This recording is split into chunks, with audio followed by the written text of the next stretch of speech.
start things formally, some house rules. There are not that many. The first one is your phones.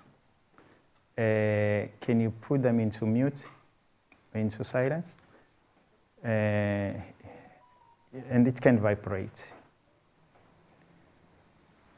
And another one is that when we start, do you mind if we don't move up and down? I guess we are adults. And so there's nothing that is going to press us in the next 30 minutes for us to go outside.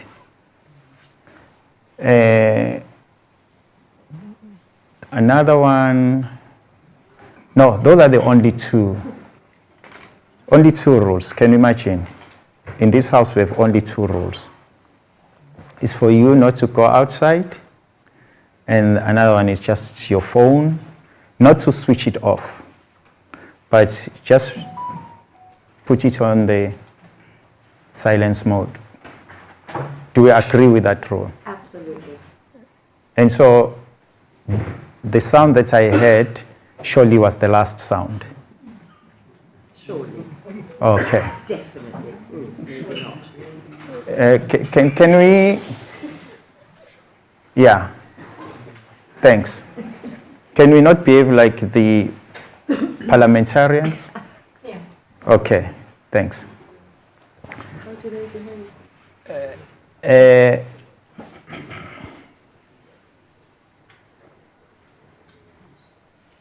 You don't need to look behind you because there's ENCA and also there's Voice on the Move, the news live. And so what we'll be discussing here is going to be live. And if you need a link, I can forward it to you. Just send me a WhatsApp and then I'll send you a link that you can send it to your colleagues, your friends, or whoever. And here I've negotiated for you to have an access for free. I'm a socialist. This one is for free. There is a code. They call it, abanye, they say it is wife, and others say it's wife, and so whatever name, there is a code there. You can use that code. And I guess I've been generous enough. The most important thing is I'm not going to say thank you for coming, spending time with us. I have to say it early. I'm not going to do that. You don't owe me anything for you to come here, not at all. And I don't owe you anything for organizing this.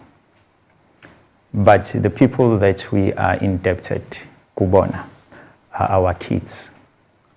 Is the next generation. It's not us. And so we took this risk because we know it very well that you are on the exit in this phase of life. But you have to prepare the next generation to have a better existence in this phase while we are no longer here. It's very risky what we decided to embark upon. Is very risky, and so don't be shocked. Maybe in 2 weeks, if the person who's speaking here is no more, and so don't be shocked. That's the fact. But there is a risk that is necessary for us to take. As I've said, all of us were on the transit. You see, we saw the Pope, even himself, is fighting not to exit this phase of life. But yeah, some of us, if it's a calling, it's a calling. We have to do this.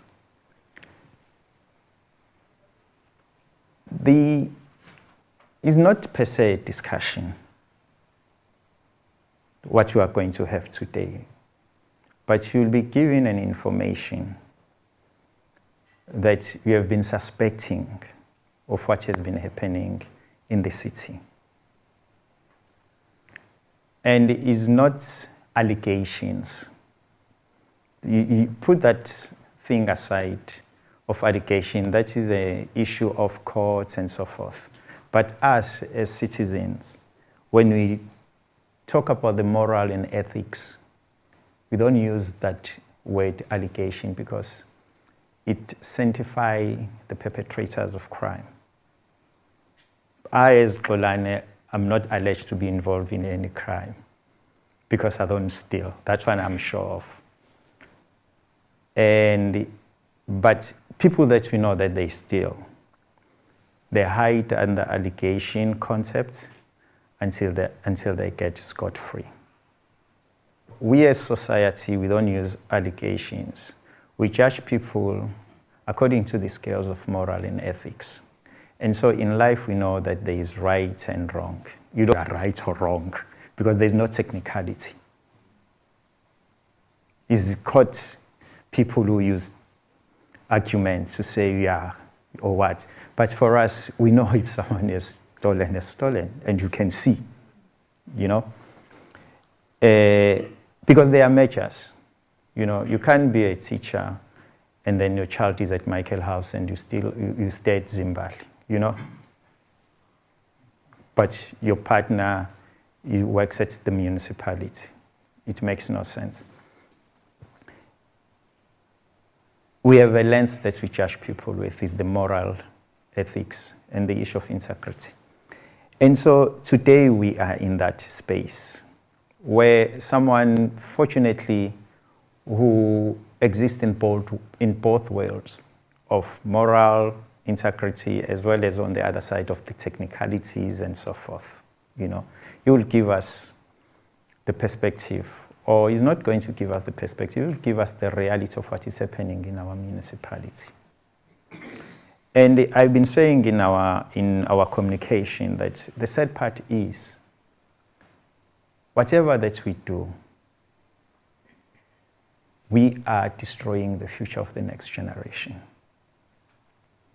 And we are the ones who celebrate when kids are being shot by the SAPS. But we don't do what Karl Marx termed as dialectical analysis, the cause and the effect, which what causes for those kids to be killed, or what make those kids to become criminals. We have never went into that analysis. Why we avoid that analysis is because we know that we are the perpetrators. We are the creators of these criminals. Because when you steal from the municipality, you are stealing the opportunities for a child to unleash his or her potential. And then they end up having no other options but to survive. And so the people that really need to be shot or to be killed is us. The people that need to be saved are those kids. But because we are so twisted in our conscience, we always find an easy way to say the people that need to be killed are these criminals. And we know who are the criminals. And the criminals are these 19 years old, 20 years old, 20 years old. But the people who steal 200 million from the coffers, they don't get shot. They move around with bodyguards. They get protected. But those criminals who are vulnerable, they get killed. And those criminals who are not vulnerable, we call them honorables. We expect them to provide services such as electricity and water and other basic essential services. But we know that they steal each and every day from us. If I can ask you, we know who are the criminals in our municipality as much as we know who are the criminals in our provincial government. How many of them who are behind bars?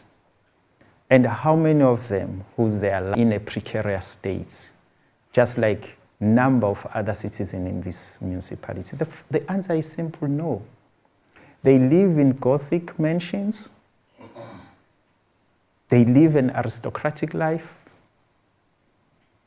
And they always tell us about morals and ethics. Can you imagine a thief that you know that this is a confirmed thief who will stand up and tell you about the morals and ethics, that they will deal with crimes, and then they call Nhlanhla Mkhwanazi, ne? And then they will say they are coming up with a crime prevention strategy, but you will see that this is a criminal who's doing this thing. You see? And so I think, as I've said,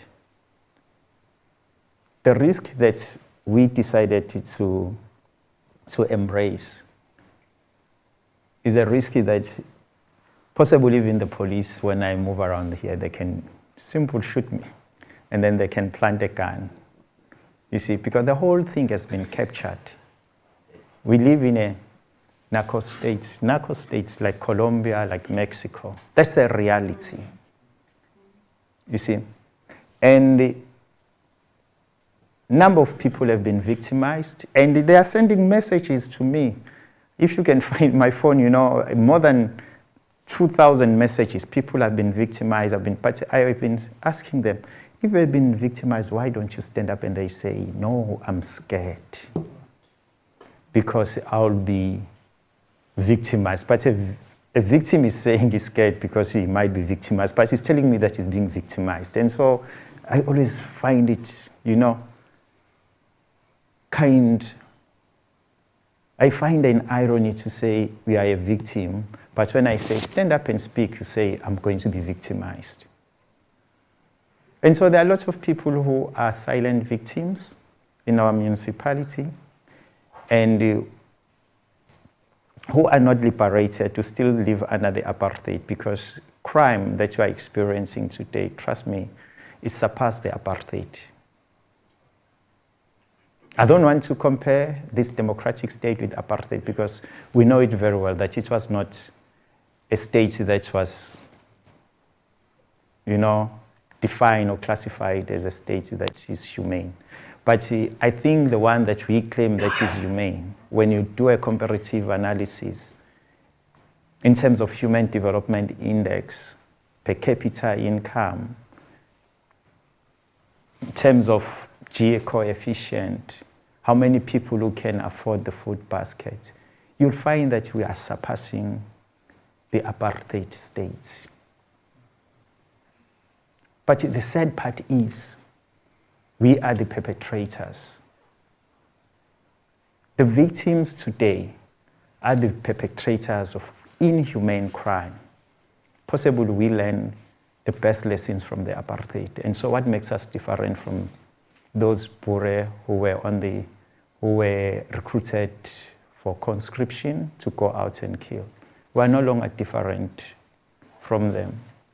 Our bushes are our township, in Mjondolo, that's where we kill people each and every day.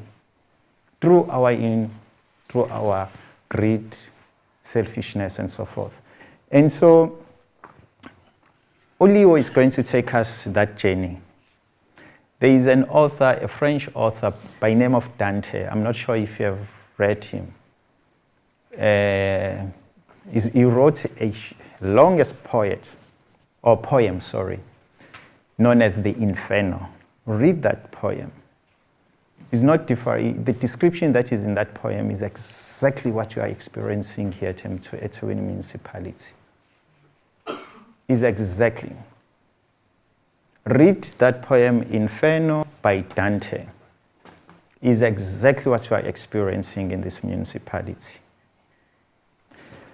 Having said that, let me introduce Leo. Surely I've gave you in our correspondence a concise profile of him, of who he is, in terms of academic, in terms of the bodies that he affiliated with, and also his experience in forensic investigation. I'm not going to say anything. He's the one who's going to say, we are going to say a lot. Even the breaking news, I'm not the one who's going to break them, he's the one who's going to do it. But what I will encourage you is that what he's going to tell us, let me tell you something, it's not going to shock you because you know the perpetrators. But I know we are here just to confirm. And so he will do that. And before I proceed, or before I hand over to Leo, I would like to, it's not because I'm a person of protocol. I hate that thing of protocol, really, I was once invited in another, and there were ministers, and then I said protocol observed because I didn't want to go through this hierarchy, Let me say protocol observed to people who's their ego, And so protocol observed. And so I'm forgiven. Leo, it's up to you. Thank you. Where do you want me to stand? There? No problem. Okay. I'm completely humbled. Unlike Bolane, I'm grateful for you guys coming out tonight. I'm moved, and I'm completely moved by the fact that there are so many concerned citizens that love this country, that are dedicated to this country and are prepared to sacrifice Thursday evening to come out and look at uncomely fellows like myself and Bolane. I stand before you guys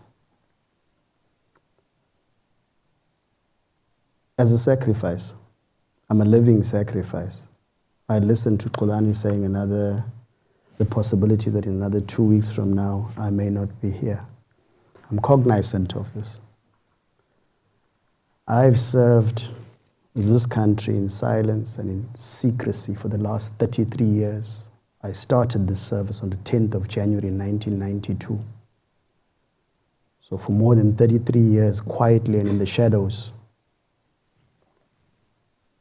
the better part of my adult life was spent dealing with fraud and corruption. And it migrated from fraud and corruption to racketeering and organized crime of epic proportions. I'm the director of a firm, Integrity Forensic Solutions, out here in Umhlanga. I'm an alumnus of some of the previous Big Four international firms who I won't mention in case they take umbrage for me just mentioning their names. South Africa has become litigious and people have become sensitive over little nothings. We seem to have taken it upon ourselves to focus on insignificant things and call right wrong and wrong right. That's the age we're in.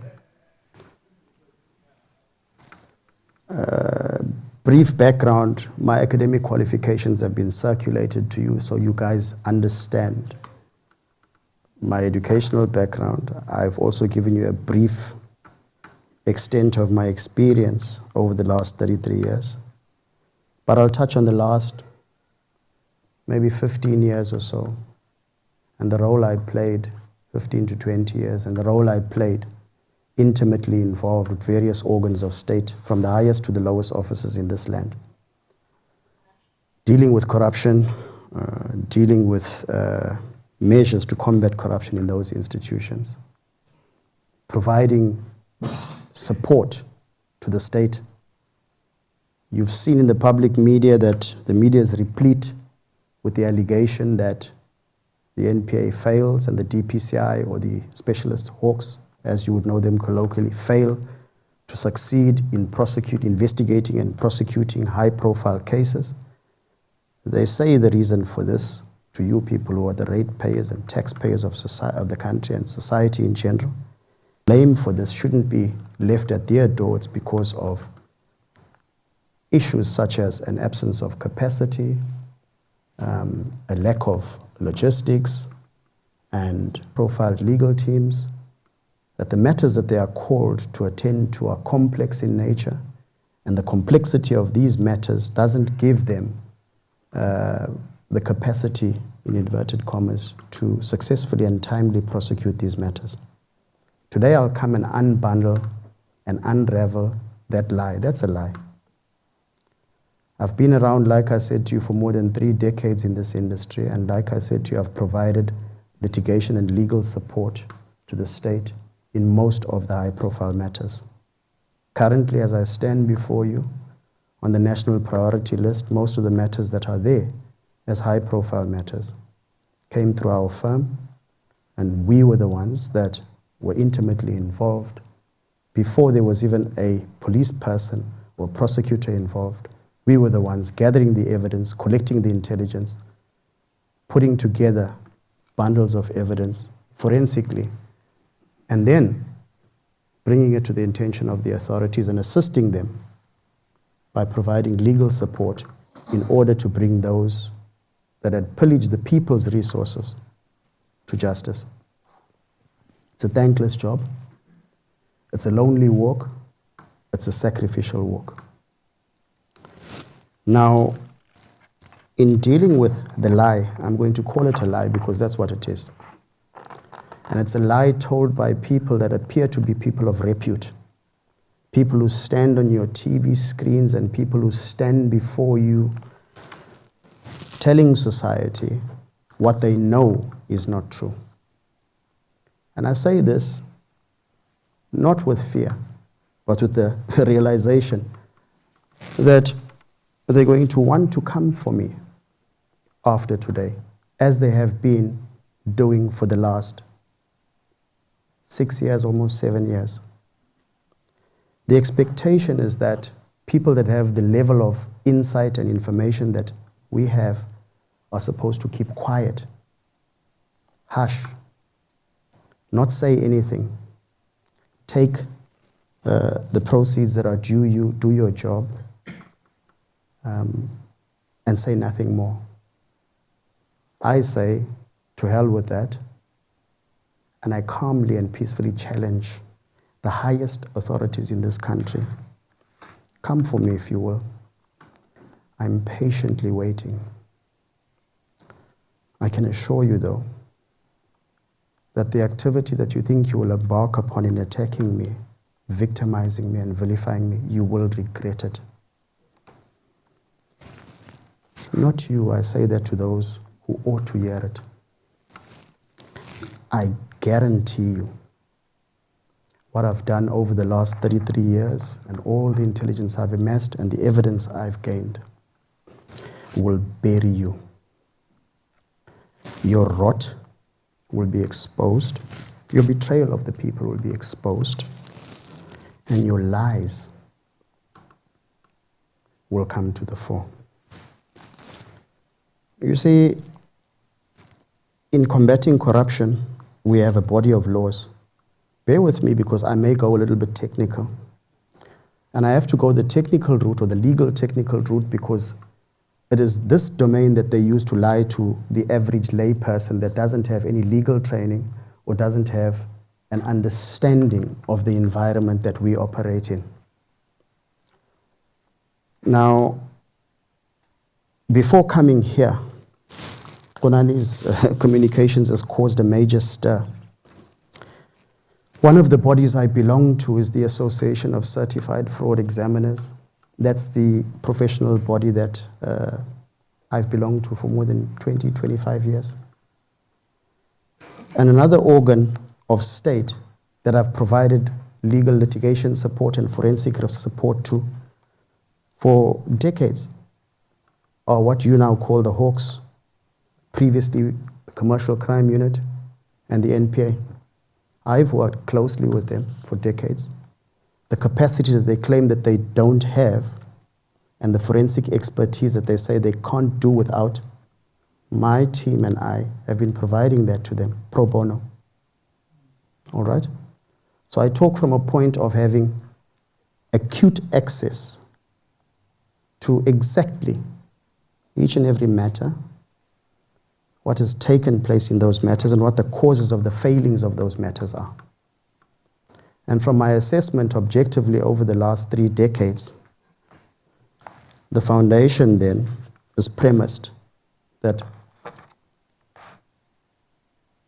organs of state that are delegated the authority, the power, and the resources to bring services to the community at various levels. Municipalities, parastatals, constitutional institutions, and other organs as defined by the various statutes are responsible for making sure that you have electricity, water, that your grass verges are cut, that you have safety and security, that there are hospitals and clinics and the like. All these are regulated. It's a highly regulated environment. There are laws and there are regulations, and there's a policy framework that guides how these people must deal with the money that they deduct from that pay slip of yours each month. Our 33 years experience finds that, in particular, you have to have careful regard to 4 areas. And since we're talking about Itegwini in particular, we'll make reference to a municipality as being the one area that you need to have special regard to. And in the municipality, you have to have regard to the officials and the politicians, because the officials actually do work in a municipality in order to guarantee that services are rendered. And the political oversight in that municipality brings to bear the national or provincial political agenda or ideology. There are laws in place that puts an iron curtain up between what the councillors or politically appointed persons can and cannot do, and then laws and regulations that dictate what the officials from the accounting officer down must do. So this is why I point at the one pillar being the municipality split into 2 by the politicians and the officials. When an irregularity is found in a municipality, there's a whole body of laws that will determine what the irregularity is and what must be done when it's found, how it's supposed to be dealt with. I'm going to go through that very briefly. But then it becomes then the responsibility of your reactive organs, being your police, and in particular the Hawks or the DPCI, that must now react when there's irregular expenditure, fruitless and wasteful expenditure, unauthorized expenditure, theft, corruptive practices, fraud, racketeering, and the like. But the DPCI or the Hawks, who are the investigators, imbued with the only organ of state, by the way, imbued with the authority and power, search, seize, arrest, and place people before court, then have to work in tandem with the NPA.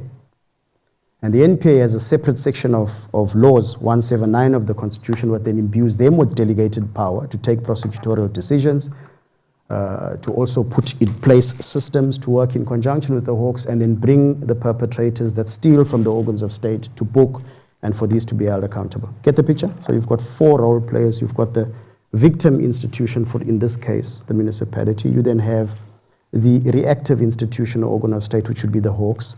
And you have then the judicial institution, which would be the NPA, would take the matter before the courts and have that matter sorted out. And within the municipality, I told you there are 2 wings. Let's look for a minute at these 4 institutions and how they conduct themselves insofar as what we would call the pillage of state resources is concerned. And then let's ask at the end of this discussion whether these parties are blameless, whether they are innocent, incapacitated, poorly supported victims, or whether they are enablers. Some people are fearful. I told you about the body I belong to, and I told you about my decades of service assisting the NPA and the Hawks, and providing litigation support and presenting evidence as their specialist and sometimes expert witness in matters to help the state to deal with the scourge of corruption. So one would think I have a very close affinity and close relationship with these people, isn't it? One would think they'd be thankful for one who, at no cost and for free, would have rendered the services that I've rendered to them. to provide capacity that they publicly claim they don't have. One would think they'd be grateful, isn't it? They'd be cheering and shouting my praises and say, yeah, there goes one who's sacrificed decades of his life to make sure that we win cases. Isn't it? Not so. Before I came here, and amazingly, an hour and a half or so before I came here, I received 2 letters. One letter from the national head of the Hawks saying to me that he cautions me not to speak about the ongoing criminal case in respect of which I provided litigation support to the National Department. I must be cautioned because this won't be in the interest of justice. And it will be against the code of ethics of the professional body I belong to. Within minutes, I received another letter from the body that I belong to, the ACFE, that says to me, it's very possible that I could breach the code of ethics if I come here tonight and speak to you and investigation. I said to you, I stand before you sacrificially, but I have cognizance of the people that have gone before me and have given their lives and that were imprisoned in order for us to have a constitution that allows us to have freedom of speech. Last I checked, and when I graduated and obtained my law degree, I thought that the Constitution is the bedrock of the law of our land. And I thought that freedom of speech is a cardinal pillar of that,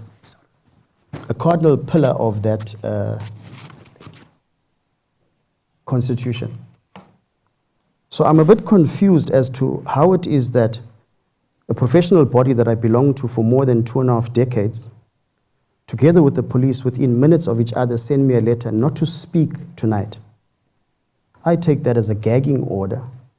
Fortunately, my legal team advises that, and I too am aware that I haven't come here to discuss any evidence regarding the ongoing case. I will speak about very pressing matters regarding the eThekwini issues that you will make your decisions on after I conclude. But what I say to the ACFE and I say to the national leadership of the Hawks is that it's strange that you can send me a letter not to speak here tonight, but from 2019 to 2025 you've done nothing to protect the witnesses and the whistleblowers in the eThekwini case that have been shot at, that have been victimized, that have been dismissed, that have been vilified. And yet you stand at podiums when you have a camera in front of you and say you are fighting corruption. You say you are sensitive to the whistleblowers in this country that are being sacrificed and slaughtered day after day, week after week, year after year, at pains, while society must look on and believe that indeed you are doing something when in fact you are not. This is why I say they call wrong right and right wrong. If you remove, and I'm not being arrogant, I say this with a complete humility, and I challenge them as well.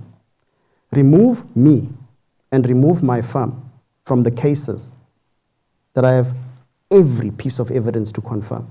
Remove us from them, and I can assure you those cases would never have seen the light of day. Had you removed our expertise, there would be none of these so-called cases. I've watched them, the national leadership, running around from province to province, and I have every recording on every TV snippets from the TV channels where they boasted about these cases and called these cases their successes. Not telling you that people like myself were behind putting all that evidence together, humbly and quietly taking no credit for it, but doing it sacrificially. You not knowing that we're risking our lives for you, for your children, for the future of this country. That's why I call myself a sacrificial lamb. But that's fine, because we didn't want praise and glory. When I got into this of January 1992, I took an oath. I pledged my life to this country, and I pledged my service to you all, that I will protect your resources. I'll make sure that people that rob you for your resources will be held to account. Now that body or those bodies, in respect of whom I've done the work, seek to gag me. Tellers, they almost know that what I'm going to discuss tonight involves the Zandile Gumede case. So I'm not sure where they get these powers from, psychic powers. But I have no intention of discussing the elements of the case. I'm mindful enough not to do that. But what I will do is take you on a journey to show you why these cases fail and how this very case has been set up to fail in front of your very eyes. Run with me a little bit. Be patient. Be patient. Bear with me on the technical side, and the technical stuff I'll present to you. Because what I'm going to do is give you what the law says, give you what the facts are, and leave you as a jury or as individual judges to make a determination so that it cannot be later said that I accused anybody, so that they delay the continuation of people being held accountable by attacking people like us. Because that is what they do. It's become a modus operandi of people in this country to start repurposing the legal systems and abusing the law, the courts, and the public sector and the authority given to them in the public sector by voters to silence people using modus operandi that I'm going to unpack for you, and you'll see whether this is evidence enough to show that this is what they are doing. And if they come for me, and when they come for me, I will actually be waiting with my legal team. You may have been seeing in the media over the last few years that lots has been said about us. You may not have seen the person. I am the little person, insignificant as I am, about whom they're speaking all these things. Amazingly, none of them want to be giving us an opportunity to be heard. They want to say these things in the media without saying, let's call this person. Let's place him in the dock of a courtroom and let's address the issues which we accuse them of. They understand and they know that will not end well because there is nothing wrong that we've done. Very quickly, IFS, that's my firm, was appointed in 2016, in a tender process between 2016 and 2018. That tender process was dealt with, was initiated by the municipality Tegwini in order to appoint a panel of forensic firms, 17 of us. I'm even concerned to mention the names of my colleagues that are on that firm, but they're all the reputable firms of the country. International firms together with us, 17 of us, after the entire country was invited to submit bids. It took 2 years for that tender process to finalize. It was finalized in 2018. When it was finalized in 2018 March, IFS received its brief and was instructed then to do an investigation at the DSW component of the municipality. That investigation was not targeted. That investigation was not directed at any individual.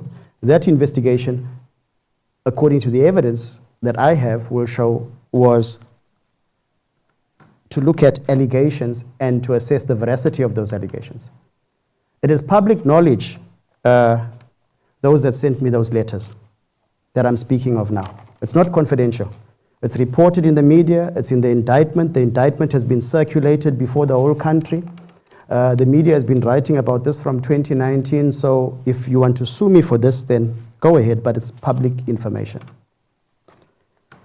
And so that investigation that involves prominent political figures, whom you all know.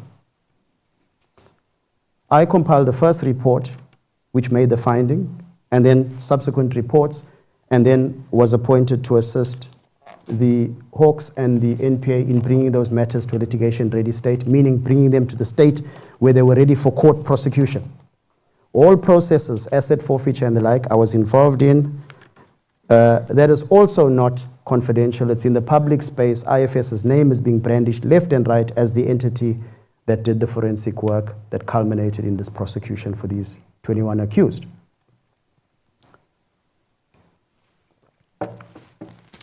We also then at the same time were appointed to deal with another matter. That value of that matter was kept at 320 million.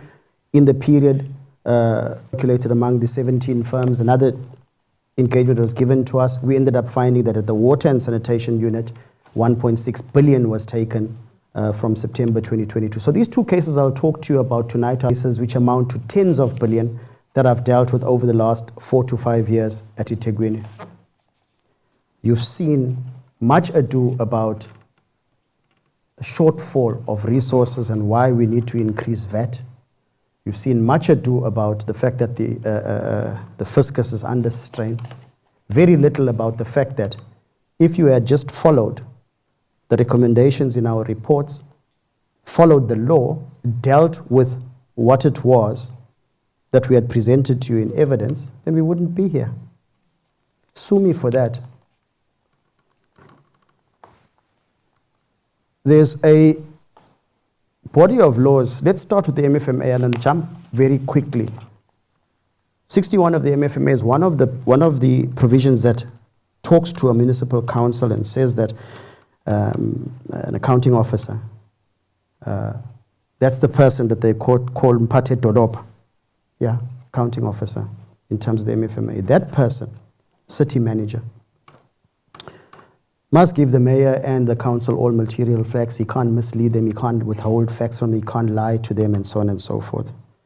And the facts that he must disclose to them are any facts and or information that could influence the decisions of that council. He must also, in terms of 61(1)(c), prevent any prejudice to the financial interests of the municipality. These laws are put in place to protect your money, your rates, your taxes, and to hold the persons that are in that leadership position to account. And if they fail these laws, they have broken the law, they must be held to account. 61(2) then talks about that the municipal manager mustn't act in a way that's inconsistent to his duties or office or her duties or office, which are all espoused in the policy, in the statute. They must take, as the accounting officer, every step to ensure that the resources are used effectively and efficiently. The accounting officer must also maintain an effective and efficient system of financial risk, risk management, internal control, and internal audit. The relevance of what I'm talking about there is that this shows you why you have to have mechanisms in place, structures in place as a municipality to deal with corruption. And the structures you put in place must have the capacity to deal with corruption, because these provisions of the MFMA compel you to have it. Then it says that unauthorized irregular expenditure, fruitless and wasteful expenditure, and losses must be prevented. And if these occur, then disciplinary action must be taken or criminal action must be taken. These are basic statutes. They come from section 195 of the Constitution, which talks about having all government officials to be held accountable. And the same provision in 195 demands that they must act ethically with the highest standard of ethics that Kulani was talking about earlier. Okay? And then the same MFMA in section 32 talks about if this irregular expenditure, fruitless and wasteful expenditure and the like culminates in losses, these losses must be recovered. How? The person who caused the loss must be identified. Reporting must be done on the volume of the quantum of the losses. And the whole processes that go through, I don't want to bore you with, dealing with reporting to Treasury, reporting to your political structures, and then putting in place measures to prevent these losses from reoccurring. There's a case, a seminal case, 2024 case, Bambisa and others versus Nelson Mandela Bay Metropolitan Municipality. In this case, the court ruled just last year that there's no municipality under this country's sun that is allowed to forego or to give anybody a free ride when it is found that they've incurred or caused irregular expenditure, fruitless and wasteful expenditure, and unauthorized expenditure. How often have you heard people when the Auditor General's report comes out and it cites major irregularities from unauthorized expenditure, irregular expenditure, fruitless and wasteful expenditure, and you hear people in political office say, that doesn't mean that it's corruption. That is a lie. I'm in this space older than some young people's total years of existence that work within the audit fraternity. So 33 years is a long time. And I've never in my total of 33 years seen force between corruption and fraud and irregular expenditure. I tell you from experience that each time, 99.99% of the time, where you have irregular expenditure, fruitless and wasteful expenditure, or unauthorized expenditure, you will find corruption. So fraud and corruption are bedfellows. And for decades, the Auditor General reports have been coming out saying there is irregular expenditure, there's unauthorized expenditure, and the populace keeps quiet and say, but the report didn't say there's corruption. Let me help you. The Auditor General is not authorized to deal with fraud and corruption. The Auditor General are assurance partners, and the public law body, or the law that regulates their profession, only allows them to deal with the auditing for compliance and to give assurance that there's a reasonable apprehension that the books, what is contained in the financial books is what it purports to be. It is the forensic practitioners that, like us, and then the legal processes that we then undertake that will then assess whether that irregular expenditure indeed amounts to a contravention of rules and laws. And then we follow through with the processes. Therein is the nub of the matter, because that environment requires now human beings who are elected and then deployed. I'm going to use the word deployed because that's the word used most often these days. So the persons deployed in these organs of state then preside over the decision on whether they will obey the laws and rules or not. So it becomes subjective. It becomes subjective because the law is immutable, it doesn't change, it's there, it's just documented. But you have a human being who must make a decision on whether he applies the law or whether he allows the whisperings of influence coming from elsewhere. And I submit that I think that the influence is coming from a political place rather than from adherence and an understanding of what the plain reading of the law is. Now, Section 32 says you must recover that money from the person who caused it, whether that person is a king, queen, accounting officer or councillor, or a lowly employee of the municipality. And the Mabambiswana case in the Supreme Court of Appeal confirmed just last year in 2024, because some political appointees would say, this one I'll let slide. This one is not so bad. They didn't say it's corruption. They just said it's irregular expenditure. This is what the law says, and this is what the courts have found must be done. Relevance? I'm not going to be tempted to give them the joy they want to discuss what I found in the Gumede case. So I'm going to stick to the law and what's wrong with how they are trying to circumvent, bypass, ignore, or fail the very law. Now, every time you find the word must in any statute or any law, it means that the words that follow that are peremptory. When a judge looks at that, he would say, is this left up to the discretion of the person, or is this an obligation on that person to act in accordance with what the words are after the word must? So the legal understanding is that every time you see the word must in a statute, it means must. It doesn't mean maybe. It doesn't mean go and caucus. It doesn't mean go and have an in committee. It means you must. Now, it's amazing how those musts apply to all of us. You must drive below the speed limit. You must pay your rates and taxes. You must submit your tax returns. If you don't, X, Y, and Z. How is it that it is only us lowly, insignificant ones that comply with the musts? But those that's supposed to preside over ensuring that the musts are implemented are the ones that look for every reason why the musts are not complied with. I recall in 1994, I know exactly where I was, tears streaming down my face, looking at Nelson Mandela being ushered in.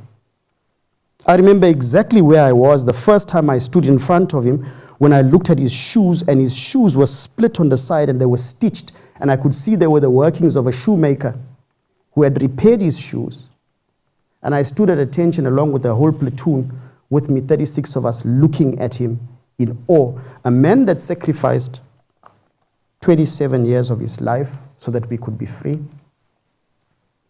Yet his shoes were busted.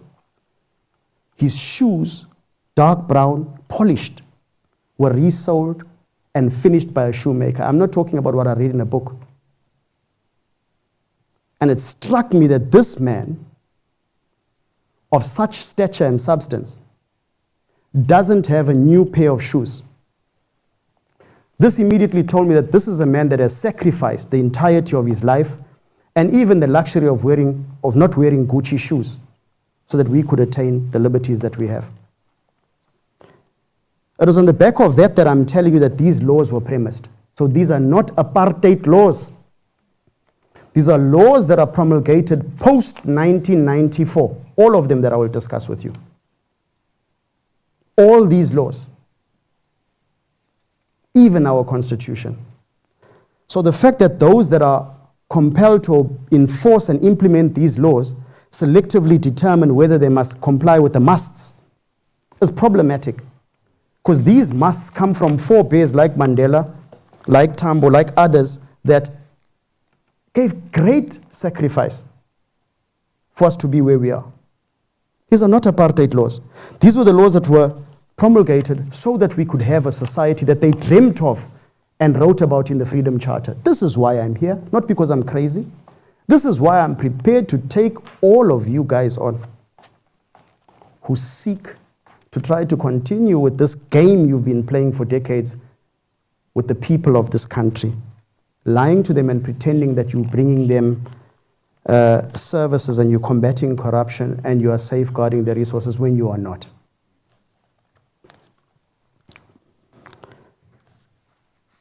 There's another must.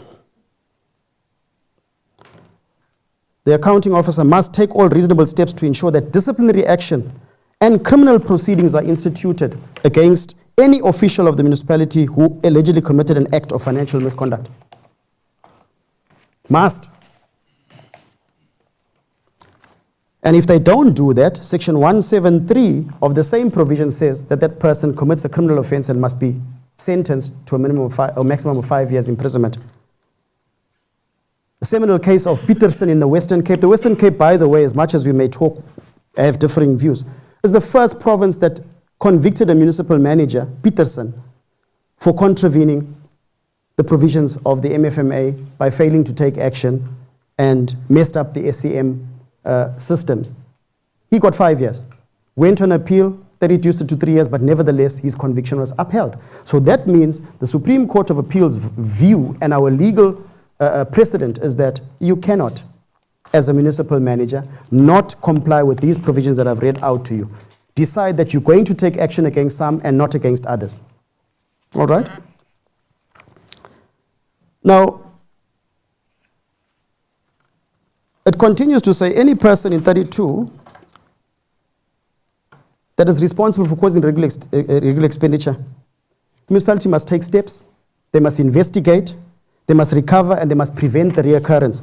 How would you prevent the reoccurrence if the person leaves the municipality or if the person is outside of the municipality and is a service provider who is then nefariously linked to political people inside the municipality or political people outside in another structure? I'll tell you how.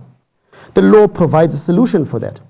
You would not have locus standi and judicia as a municipality, so then it tells you must initiate criminal proceedings. You must initiate civil proceedings to recover that money. You must have expertise like ourselves who would then assist the municipality in complying with all these provisions, in collating the evidence in the investigation, because you don't expect the municipalities who have admitted that they're not going to go looking around for specialist practitioners who are going to be sitting on their books and on their payroll to do investigations or forensic investigations, as it were, even when there aren't any. So all these laws that they are compelled to comply with, they need specialist services, and they appoint these specialist services. I went on that panel in 2017 to get all the big four firms of the country together with everybody else that had the capacity, and a rigorous testing process was done for 2 years, and in we came and we were appointed. And then fast forward to 2018, we were given admissions that were made by a particular whistleblower, and we did our work diligently, which culminated in what you guys see today before court. every aspect of it. I'd love to see people, and I challenge those listening, wherever you are, come and lie and tell us what you did. I don't want to go into the nitty-gritties of the case, but I challenge them to tell us, what have they done, or have we not, as seems to be on the lips of some, performed our work with diligence? In the Constitutional Court, you may remember Glenister, a nobleman, took the president of this country together with the Minister of Police, together with all the other structures, the National Prosecuting Authority, to court. He went right up to the Constitutional Court, and his gripe was the DSO, the scorpions of old, were being disbanded, and he argued it's a political decision, it's not in the interest of the country, and so on and so forth. It was a major fight. He won the fight. After much battling, many millions, great sacrifice, and him being vilified. But that seminal ruling made the following findings. It said that, it confirmed what I said to you earlier, that every organ of state, right, based on international law as well as South African law, must put in place mechanisms within the organs of state to combat corruption. Here's the dichotomy. Further in Glenister, the court opined, the Constitutional Court opined that the leadership of the DPCI, the Hawks, report politically. The leadership of the NPA report politically. And this political reporting to ministries has a possible tainting of the decisions that these bodies would make in their decisions regarding investigations and in their decisions regarding prosecutions. It's not a fable. It's not about the criminal case, whoever's listening. It is about the law. This is what the Constitutional Court judges said. Not me. Sue me for it if you like. The judges in Glenister said that, and it is a fact. You've seen it playing itself out, that decisions are taken either to arrest, not to arrest, to investigate, not to investigate, to prosecute or not to prosecute, and I have no personal gripe against anybody from the police or from the NPA. I've assisted you for decades, you know this. But what I have is my legal training, and I stand to it. What I have is my morals and ethics and my commitment to this country. I can't, in good conscience, be trained to do the right thing, and then for expedience and to be popular, depart from doing that thing that the law says I must do. You would rather take my life, sue me, or do whatever the hell you like. This is what the court said in Glenister, and this is the fight that Glenister went through. Now that mechanism is what I told you must be put in every government department, your internal audit unit, your forensic practitioners, so on and so forth. If you don't have those units in place, what are the consequences? 173 of the MFMA, you go to jail as a municipal manager. The public doesn't know these things, and it's hidden from them, and they think that, this is just, you ought to be held accountable and you ought to be criminally charged. The Public Service Anti-Corruption Strategy that's approved by Cabinet in 2020, President signed this, also says each accounting officer of every organization, public organ of state, must establish minimum capacity to investigate allegations of corruption in that organ of state. Why am I harping on the legal framework? I'm harping on it to show you that there are concise bodies of laws. We have enough law, we have enough regulations, we have enough or a broad enough policy framework to deal with corruption. Your problem is the people that preside over the decision on whether to apply these laws or not are the people that are compromised. Highly compromised. These are the people that sold you and I out, and they come before TVs and they come before podiums and audiences and give excuses, lofty excuses, and we've sat for decades keeping quiet, knowing the truth, and looking at these excuses they're giving and saying, can you be so bold as to know the truth and come and tell a lie to the citizens? So in summary, the municipality must prevent the recurrence of an irregularity after they found an irregularity. They must report it. They must cause criminal cases to be registered, investigation to be done. They must identify the person that caused it. They must count how much it is. Like I said to you, in our case, it's just over 2 billion rand. How many RDP houses could that have built? How much water would that have allocated? How many services would it have rendered? How many potholes? how much of your rates on a monthly basis would that have attended to? And I told you there are tens of billions of cases outside of these two that I have personally dealt with and I have the receipts on.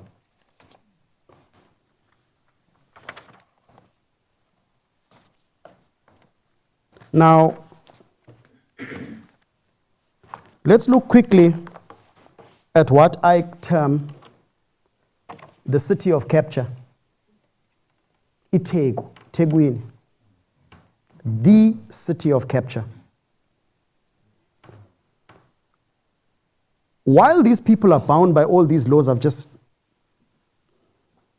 explained to you briefly, you see they're even bound by them at pains of being charged, like Peterson, and serving jail time if they don't uphold these laws.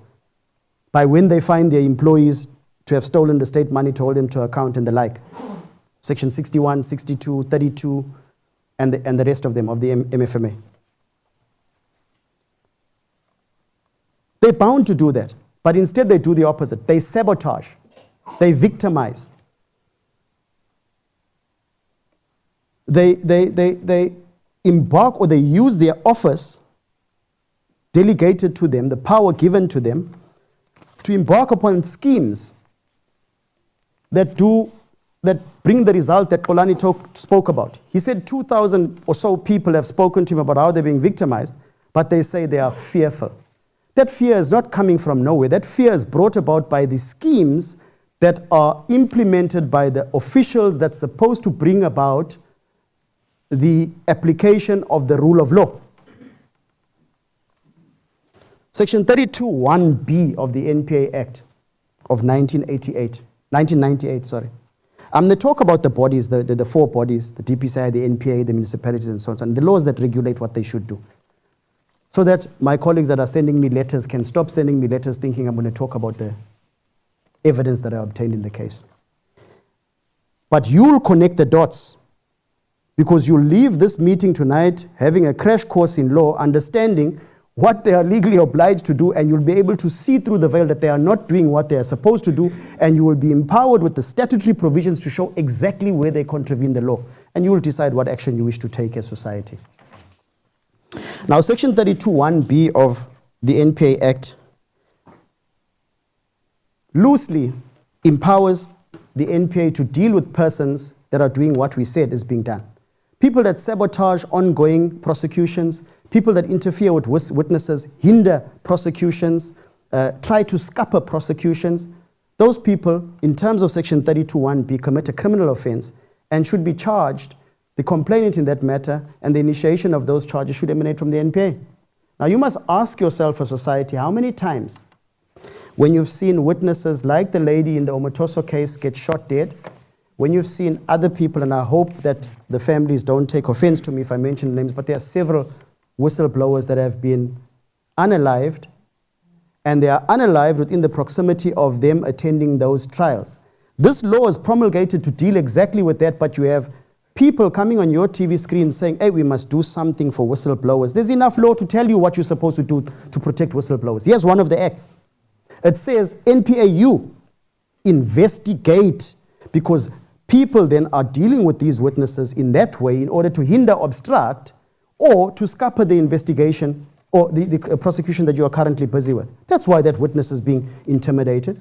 Then you have the PRECA, Prevention of and Combating of Corrupt Activities Act, where witnesses are given money, bribed, induced, or whatever to change their version or not participate in case. There, that law, PRECA, again, empowers you as the state, both the Hawks and the NPA, to deal with it.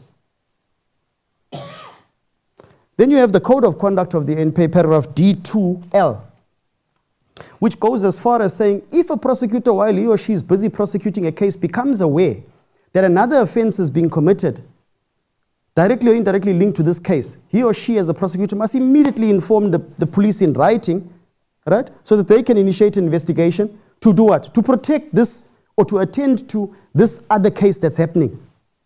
I'm going somewhere with this, follow me. And I'm talking against dealing with a case. His or her witnesses are being interfered with, they are being unalived, they are being intimidated, they are being followed, they are being surveilled, they are being fired, transferred, they are being treated, them from assisting in rendering their evidence to the court in order that the accused can be held to account. There's the law.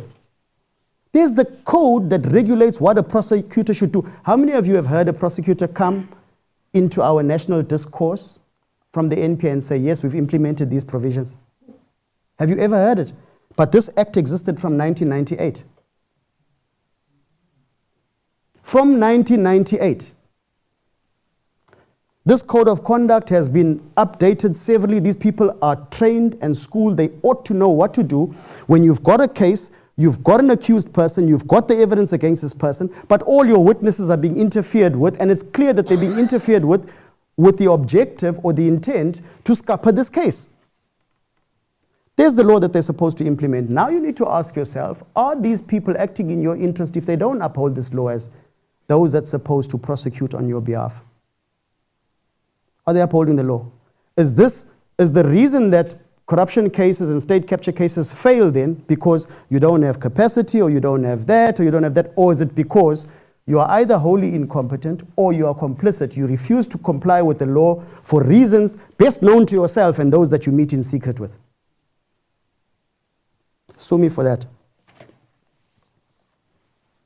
Section 179 of the Constitution says, prosecuting authority has power to institute criminal proceedings on behalf of the state and carry out any necessary functions incidental thereto. The incidental functions are what we call the prosecutorial guided investigation functions, where the prosecutor must work in conjunction with the Hawks and specialist practitioners like ourselves in order to bring a package which will be the finalized evidence and put it before court and say, this is what X, Y, or Z did. Here's the evidence to prove it, and this is how this evidence meets legal muster, so this person should be sent to jail. So when they then become aware, in terms of 32(1)(b) that I read out, that their witnesses are being interfered with, or their case is being scuppered, or that someone is trying politically to sabotage their case, they're supposed to do this. Go back to the Constitution 179 and apply and say, let me now deal with the organized crime which is greater than what is actually taking place. I'll do a favor to those that sent me letters and not talk about the case, but I'll talk about what happened after the case. And I'll let you as the audience see how what happened after the case, in respect of which I am prepared to give every person evidence because it's become a public document. This is disseminated in the public space. I've sent a letter, my legal team has sent a letter to the Executive Council of this city, together with the evidence that supports what I'm going to say to you here. Document by document, line by line, annexure by annexure. So if I'm lying about anything, you go to the page and you read it for yourself. So, they are bound by law to do that. The Hawks, Section 205 of the Constitution, must prevent, combat and investigate crime, protect and secure the inhabitants of the Republic and their property, and uphold and enforce the law.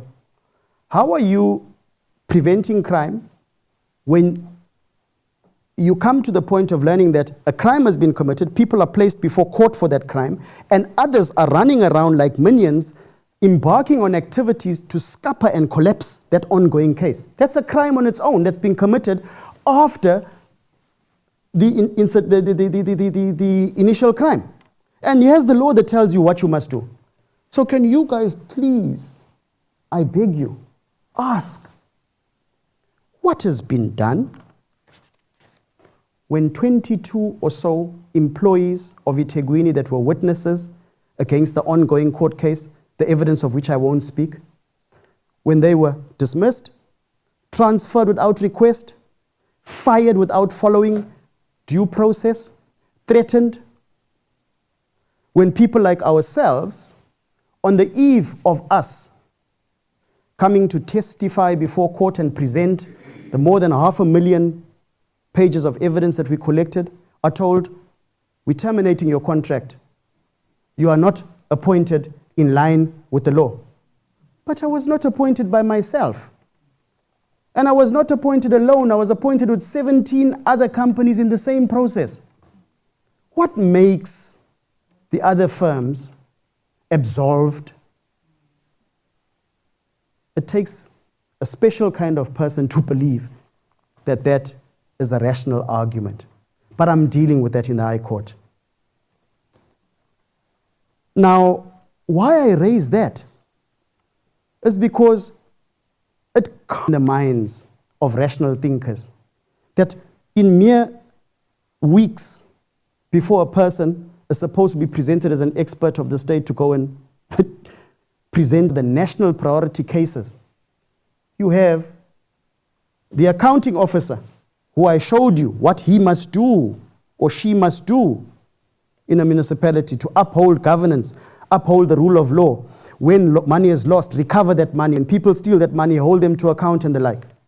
Far be it then with that body of law. And mind you, I said, Peterson is your example. If he fails to do that or she fails to do that, they go to jail. That person must have some special driving force at pains of being arrested to say, I don't care what the law says, I will attack the state's main witness. And the witness that recovered or was involved in all the processes of allowing you to comply with the laws.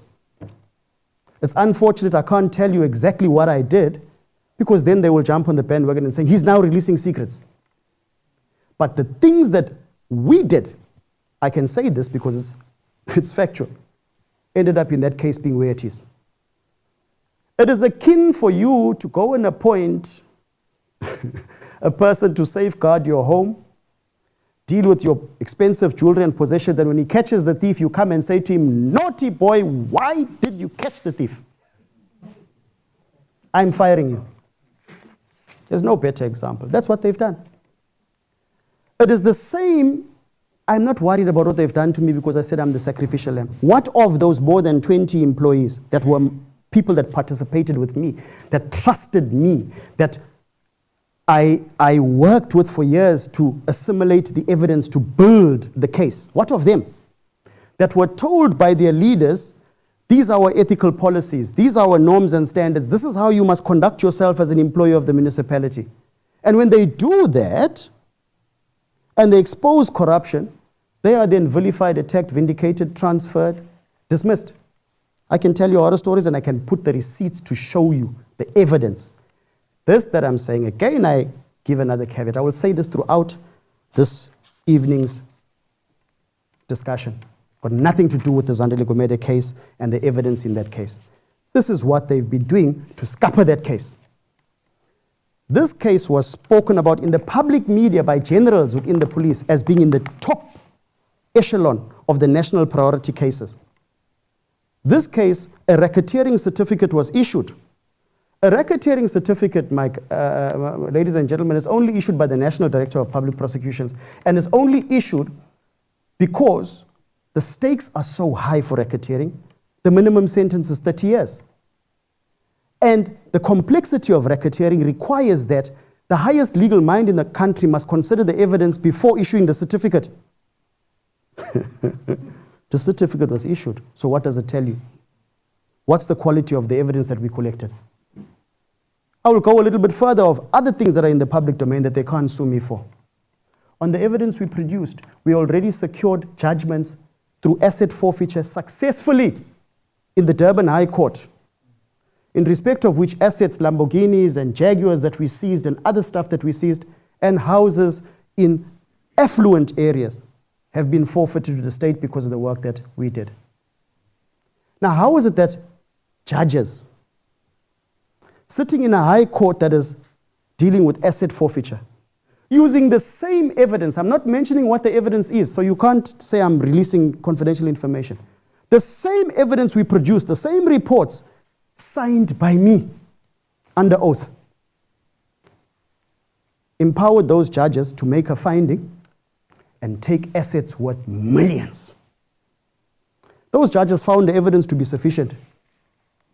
Are you not surprised that the same practitioners within this NPA on this side are dealing with the criminal side of things, using the same evidence? Dot, dot, dot. Why? Years ago, the evidence is finalized appeals, everything else is dealt with. Same evidence.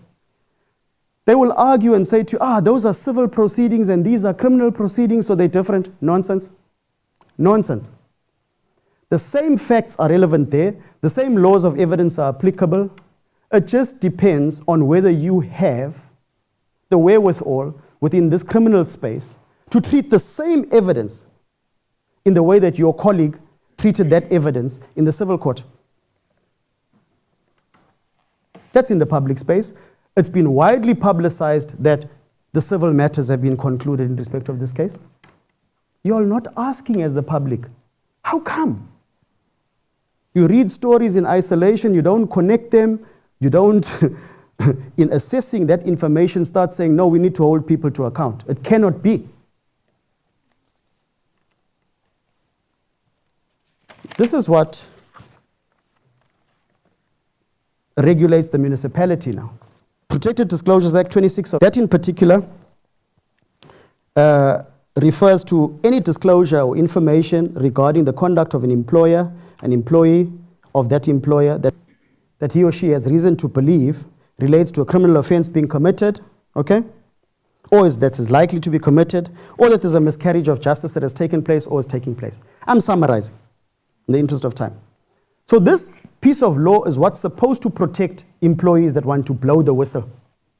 Amazingly, this law protects people like me who are now appointed by the municipality in its amendments, and I then become a protected employee as well according to the Protected Disclosure Act, the PDA.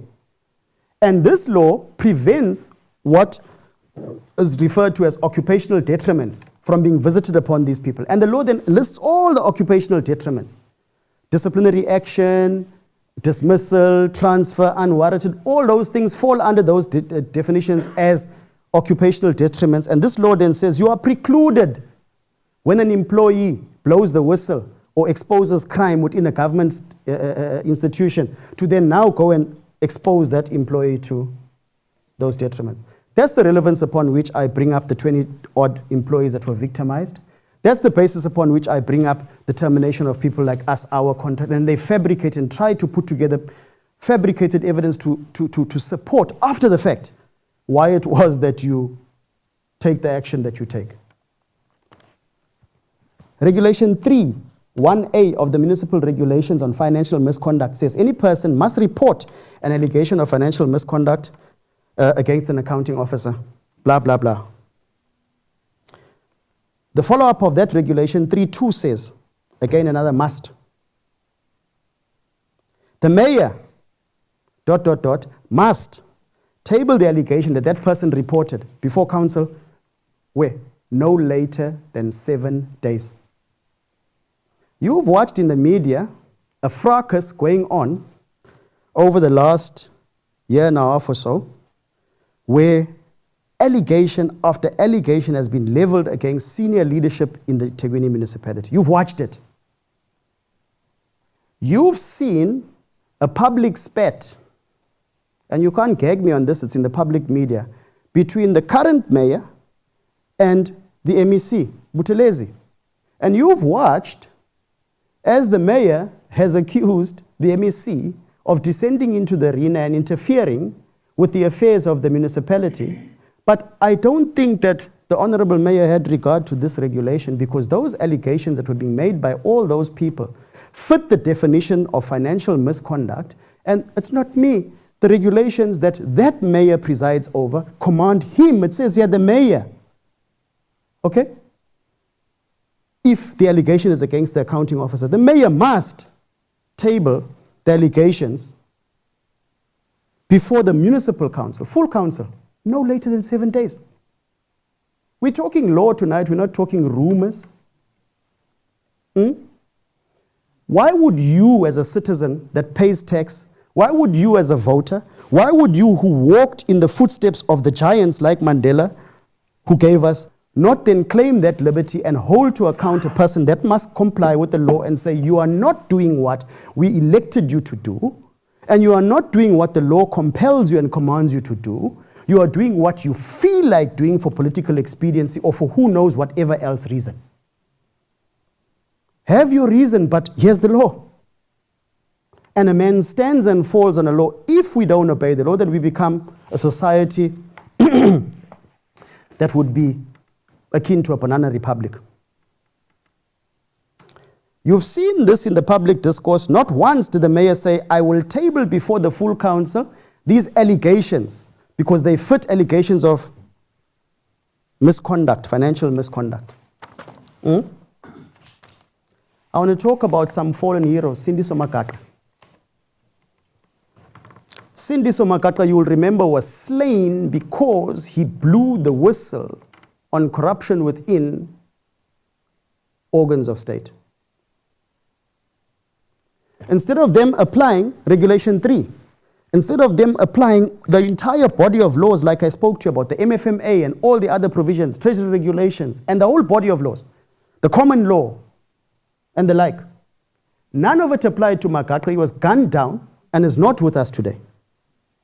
But I bring up Makata because there's a nexus between Makata's slaying and what has become an accepted practice by those in power.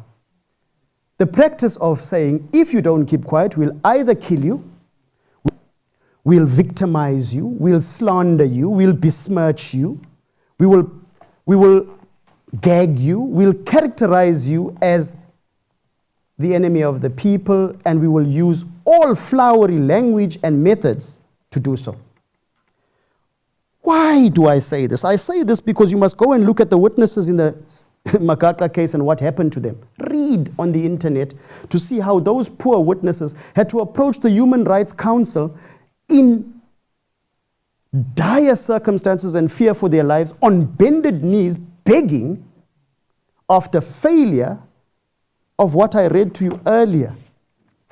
There were laws that were promulgated in 1998 that were accessible to Zulu and those other witnesses of Makata who were slain. Who failed them, if not the state that denies after eating and wipes its mouth and says, I've done nothing wrong? The record is there. It's in the public domain. Read it. The cases are there. Zulu versus Minister of Safety and Security, the DA versus Minister of Police. Those are the decided cases that are there. Human Rights Council or Commission took on the matter, fortunately, because those witnesses couldn't take legal action for themselves. They won the case. The court ruled that those people must be afforded protection. Must. Because the court had regard of the statutory provisions that I've set out here, wherein it is clear that you cannot be a whistleblower, be a witness in grand corruption, risk your life for it, and the ones that survive, that were attacked but survived after Makata was shot, still wanted to participate and testify. I showed you Section 205 of the Constitution, what the police supposed to do. Did they do that? Did they protect those victims, those witnesses? Did they investigate the root cause of who? By the way, is the murder of Makata solved?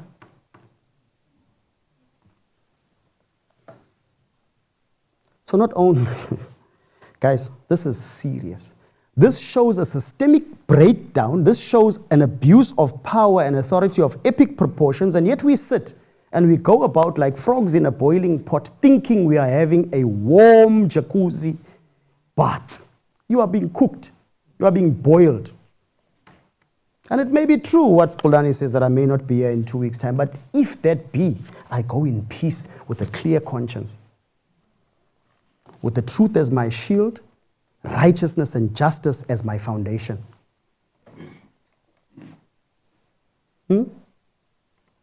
Who failed Makata? The law never failed him. The law is there. These people graduate like us. We go to varsity for 5 years or so on, and some of us longer, because you fail and repeat. But nevertheless, they come out on the other end and they are given the positions. And you're given the position and the high salary to be able to recall what you learned in law school and apply it here. When a victim comes to you and says to you, I've been raped, you should know how to cross-examine. I throw my corn, but I call no fouls. You saw it in the news the other day, what the judge said about certain prosecutors who failed to cross-examine an accused person. And we sit quietly and go on and limp on from the next case until it becomes you or someone close to you. Until then society says, let's rise up. I say what Mandela said when I told you in 94, I looked at him with tears streaming down my face. I also remember after looking at his shoes what he said. He said, if this ANC does to you what the apartheid government did to us, then you do to this ANC what we did to the apartheid government. I didn't say that. Those are the words of the icon that I hold in high esteem.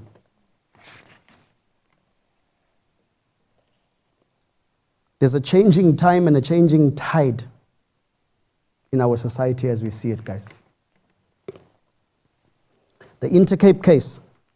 An owner of a bus company just wants to run his business and move his buses from one point to another, transporting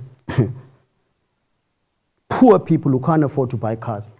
His buses are stoned, mafia take over the route, and lawlessly, because they have the backing of others and because they know that those who are charged with complying these laws, they will not do anything, and because there'll be no consequences, they stone the guy's buses and try to put him out of business. They kill his staff in front of him.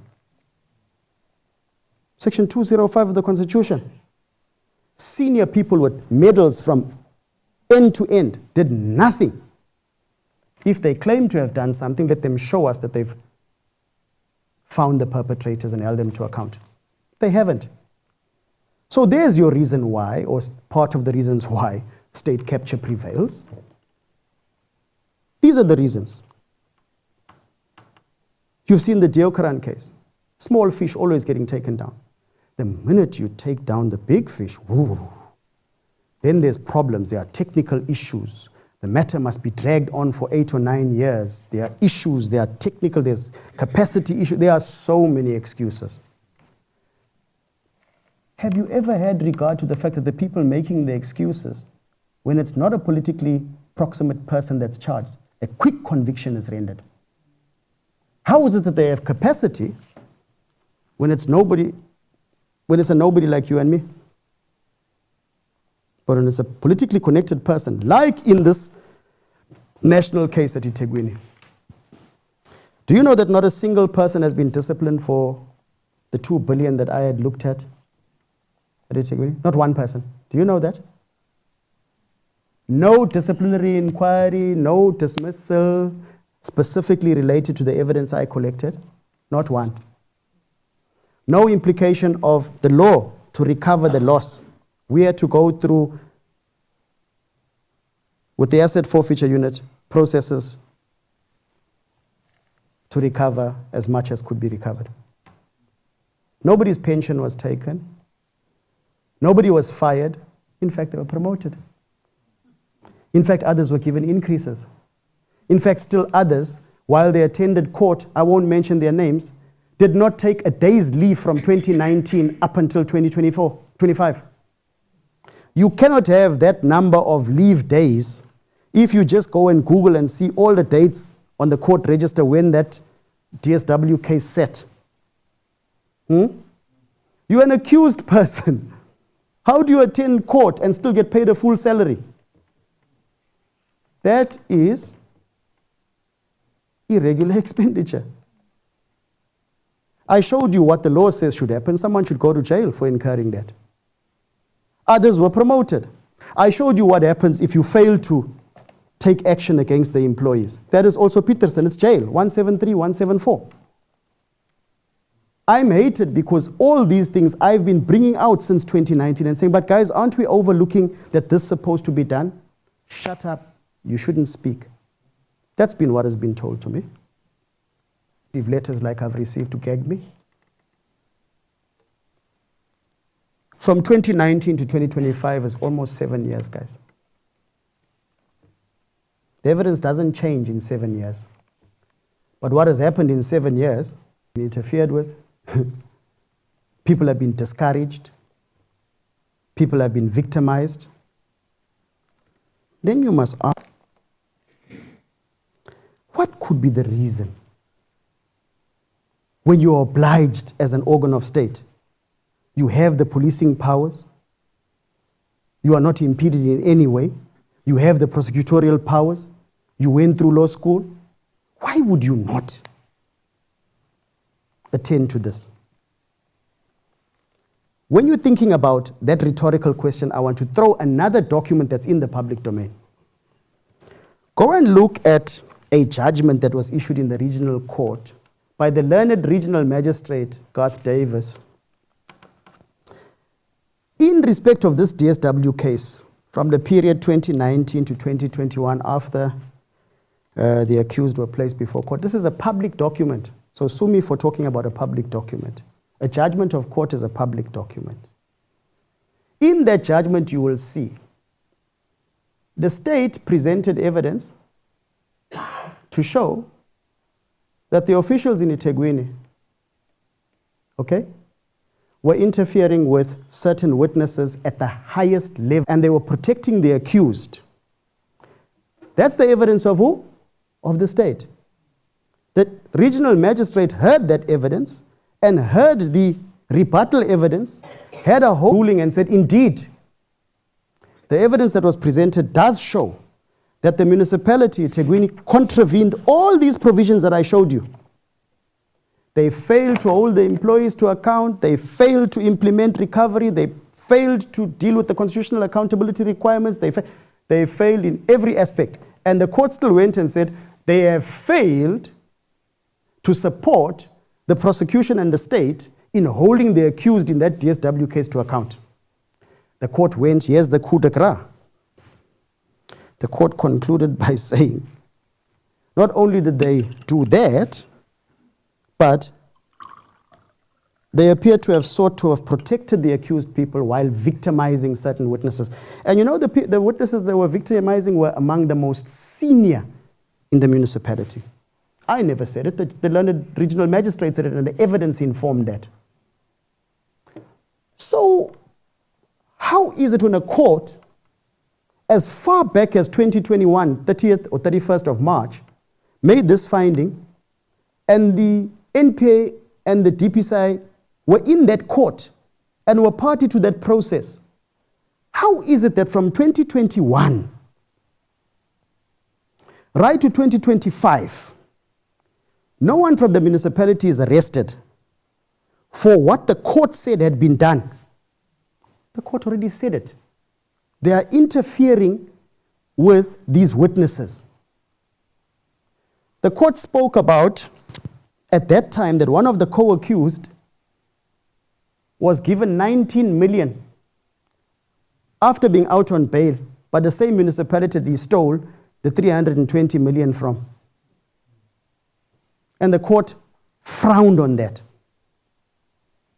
I'll have you know that that 19 million in 2021 that the court spoke about was the product of irregular expenditure, was a contravention of the laws that I read out to you, and was supposed to see the officials in the municipality that gave that 19 million arrested. I raised that. I was vilified. That 19 million escalated to 600 million between 2021 and 2023. 2 years. 2 years. 19 million, more than 600 million. I can show you documentary evidence where I raised this issue back then already.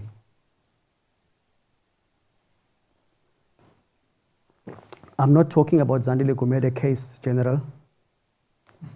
I'm talking about what's in the public space. You will go on YouTube and you will look at July 2023. You will see me and Desen there doing an expose wherein I raised this issue.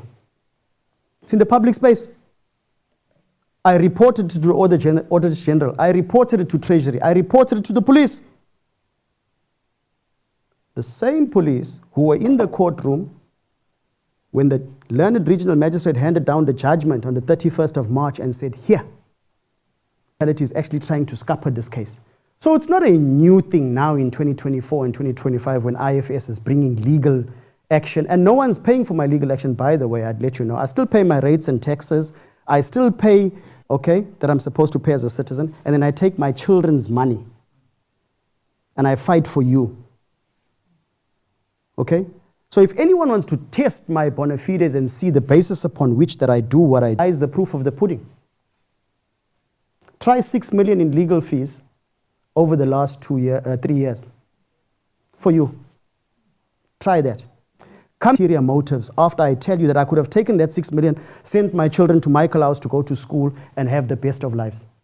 But I spent it in litigation to do what?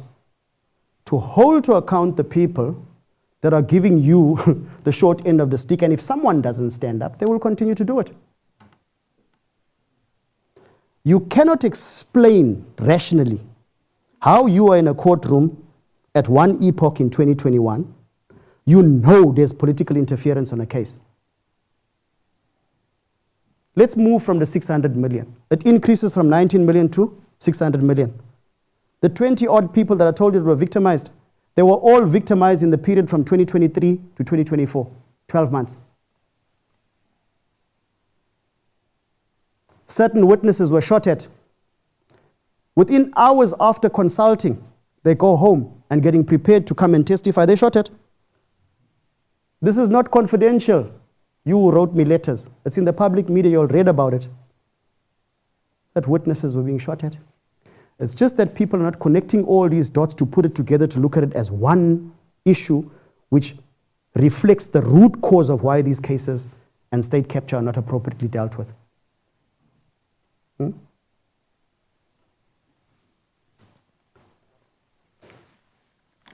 I have evidence to show political interference as far, documentary evidence, as far back as 2019. The same court I'm talking about. Consider this evidence. It's in the judgment. It's not a secret. I'm not revealing secrets.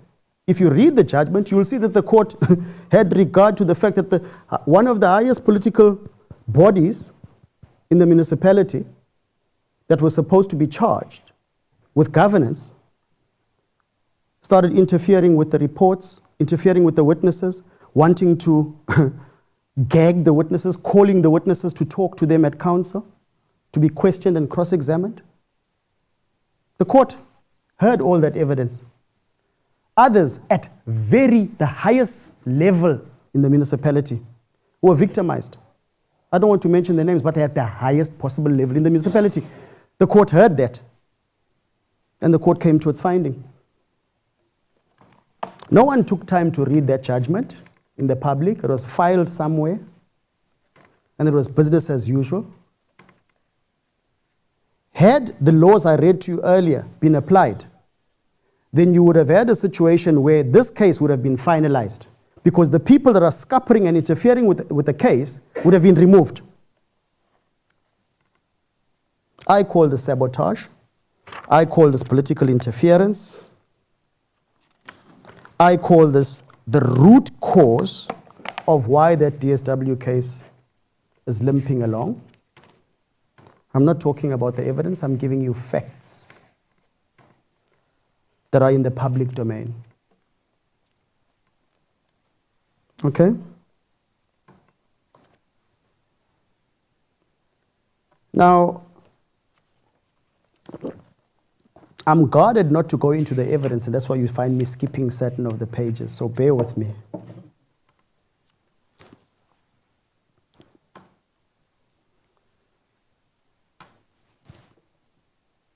It's too hot for you. I have to put that aside. I'm asking you guys tonight. I don't know how much time I have, Mr. Dube. I'm asking you guys tonight to objectively consider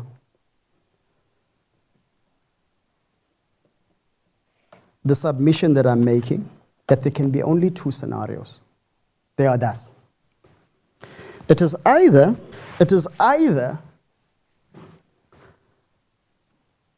the persons that's supposed to implement the rule of law are wholly incompetent, or they are complicit.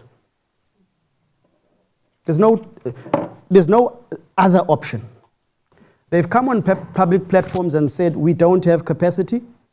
Why, if you have capacity in experts like ourselves, do you treat your experts by not protecting them when they are attacked by the politicians?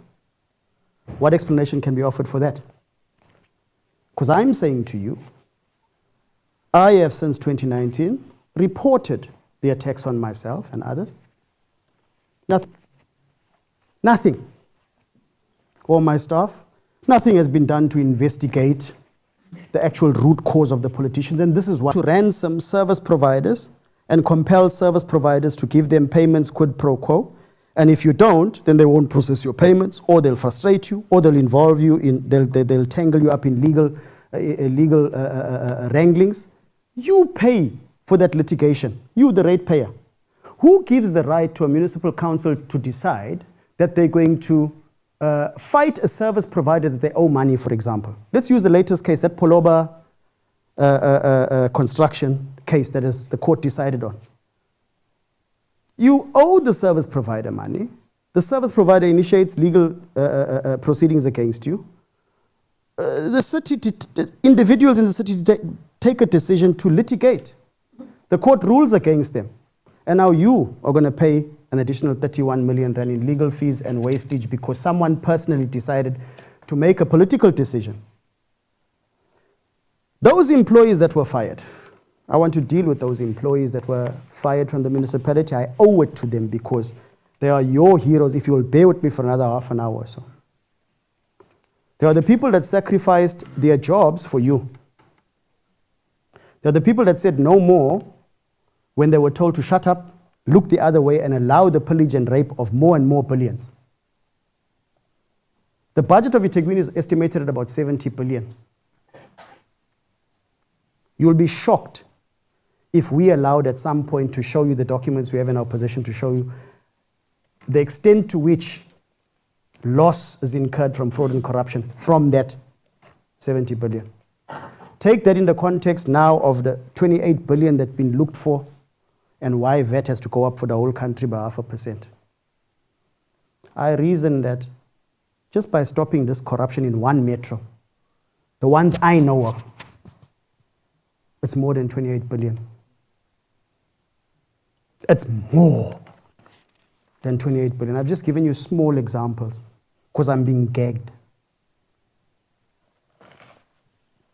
This is the modus operandi I'm going to lay out for you, specifically what would happen. And I say the caveat over the next half an hour. None of what I'm telling you relates to the Zandile Gumede case. In fact, this is the evidence in my possession of how senior leadership within this municipality who currently sit there now have tried to scupper and break the prospects of this case succeeding.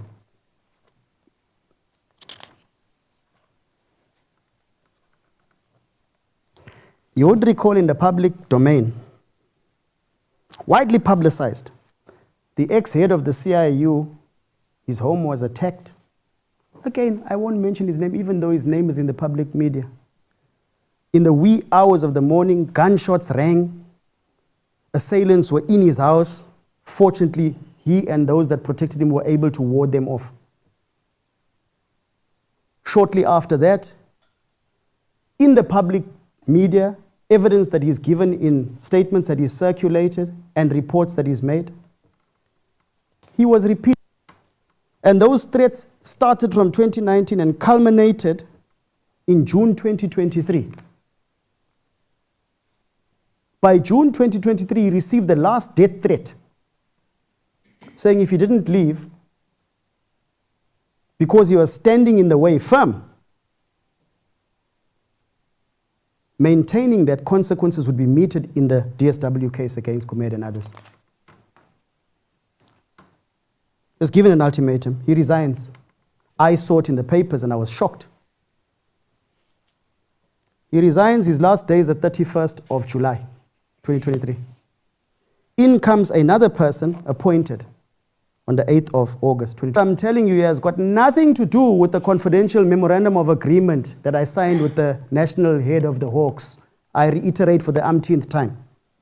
This is all evidence I obtained after, on my own, after being isolated and put aside for reasons known to others somewhere. Now here you have the man who stood as the head of that office, risking his life and that of his family, evading bullets, but still standing and saying this case will proceed. 2 other attacks were launched against him, and eventually he says he can't take it anymore. He resigns.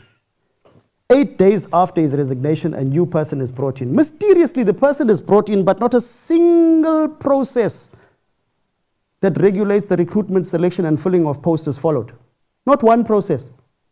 And I challenge anybody who says that I'm slandering or I'm lying, I challenge you. Let's go to court so I can produce the documents to show that. No process followed. The person is appointed. For courtesy, I won't mention his name, you'll fill in the dots. That person, within days or hours of his appointment, he starts victimizing the employees of the very unit that's supposed to be investigating this DSW and Gumede case. He forces staff to go and locate the forensic report from the Zandile Gumede case, and those that explain to him that this is a confidential process, the evidence has been given over to the organs of state. He threatened them with dismissal, and he carried out his threat.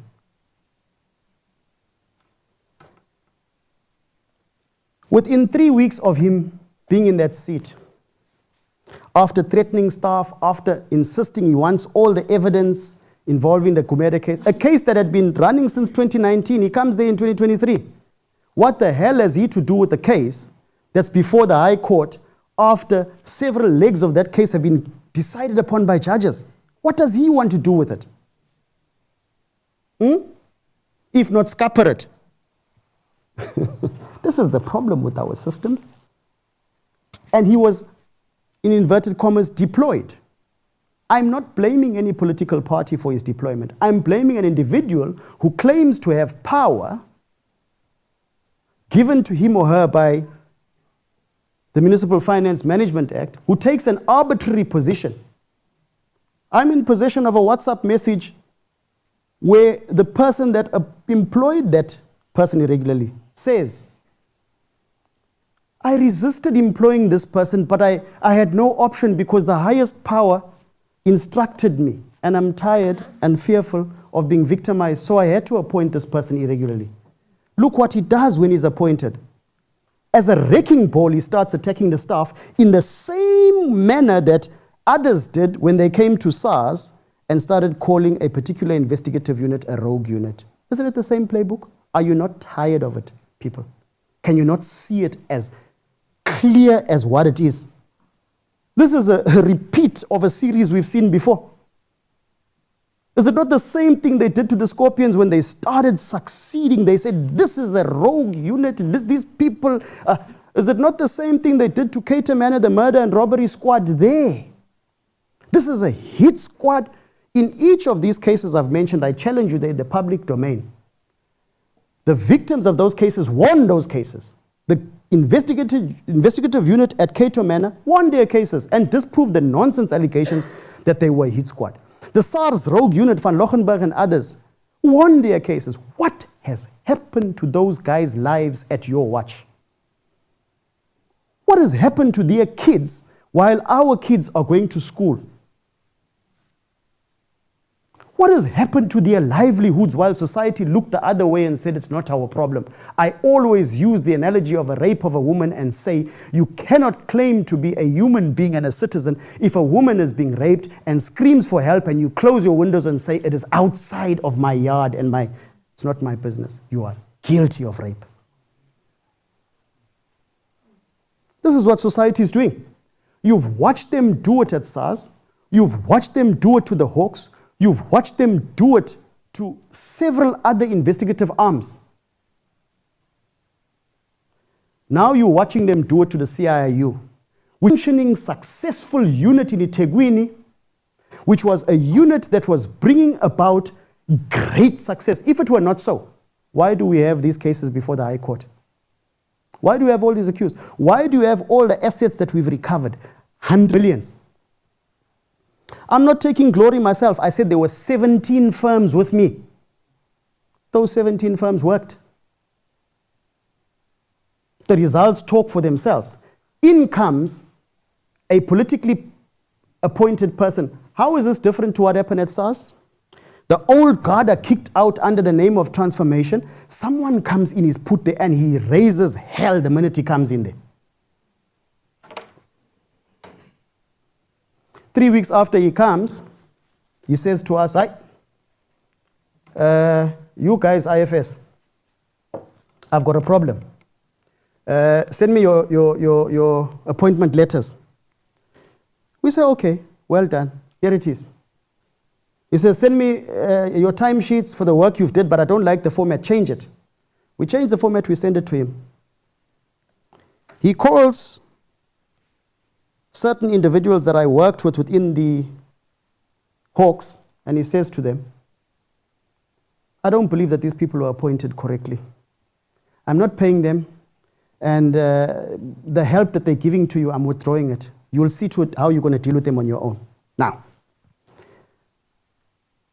this somewhat links to the case and what I said to you earlier, but I'm not talking about the evidence. I'm talking about how it was that we were appointed. All 17 firms were appointed to do forensic investigation. I showed you the law that regulates how you must deal with it. And then there's the litigation support part or the legal part when the matter goes to court, how we that procured the evidence must testify. You would know the simple rules of law in our country. You can't go and testify on something you don't have personal knowledge on. So your forensic practitioner, who's the expert that traces the money flows and deals with the intelligence and shows all the evidence that implicates the accused, he must go and testify before court. Isn't it? You don't need to have a law degree to know that. So, if I'm the one that procured that, and then the municipality extends my contract and says, thank you for doing a beautiful piece of work. Look, wow, you've got our assets back. You've got these people charged, arrested, placed before court. Now, see the matter through and go through the conviction. Look what happens. SARS style. 3 weeks after he's there, the man already knows that from 2016 to 2018, the tender process that I went through with 17 others, all the big 4 firms in this country, some of which I was a senior executive at. He says, no, you were irregularly appointed. And he says, he's not paying. This is around the 20th of August through to the 4th of September, and I'm due on the 2nd of October with the next remand of the case. 3 weeks before the case is supposed to start again. Big case, one of the biggest cases in the country. I showed you the law that says the municipality must take consequence management, must report the matter criminally, must bring about measures to prevent the recurrence. The municipality, I raised the question earlier, doesn't have the locus standi, the capacity to bring about measures to prevent the recurrence. That measure is in the criminal courts where the judge can deter other like-minded public officials from raping the state. So the municipality must then, in terms of section 41 of the Constitution, work in collaboration with the DPC. Go and read section 41. It says when organs of the state have a common objective, they must collaborate their efforts and work together towards the common objective. This is what was done. Agreement is then reached between municipality, IFS, as the litigation support practitioners and forensic specialists, and the police to say, these organs of state need expert services. They have the same objective. The municipality will continue because we, the victim, we lost 2 billion. We are going to, and you, our person that we appointed, has found the evidence, and we need him to continue assisting you so that we can get our money back and we can convict these people and prevent others from doing the same thing. Take our, we'll continue to pay him, he'll help you, pro bono. The same municipality then changes its mind when this guy comes in a couple of days later and says, no, my predecessors were wrong. You are no longer to assist the police. What is he doing? He is now dislodging a process that our national leaders of the NPA, our president, Our leaders within the Hawks came and said to you on TV, and I'll play the clips for you, we need forensic capacity. This is why state capture cases from the Zondo Commission are going slow. This is why we can't deal with complex organized crime. Our staff needs training. We need to bring the private sector in and let them. Here we are. We were legally appointed to do that. When we are interfered with and removed from continuing to assist you and go and stand before court and tell what we know, Section 32, Section 205, and all the earlier laws that I read to you supposed to kick in, isn't it? Were you supposed to jump and say, yay, our witness is being interfered with, and our expert witness at the least, no least. This is going to have an impact on the case. Let us do what we were trained to do in law school, and let us attend to this. Did they do it? A rhetorical question. You may also have read in the papers, with much frustration,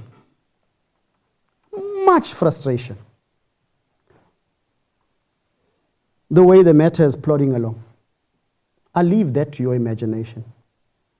But ask yourself, what would you have done had you appointed a specialist practitioner with expertise that you don't have and you admit you don't have in public?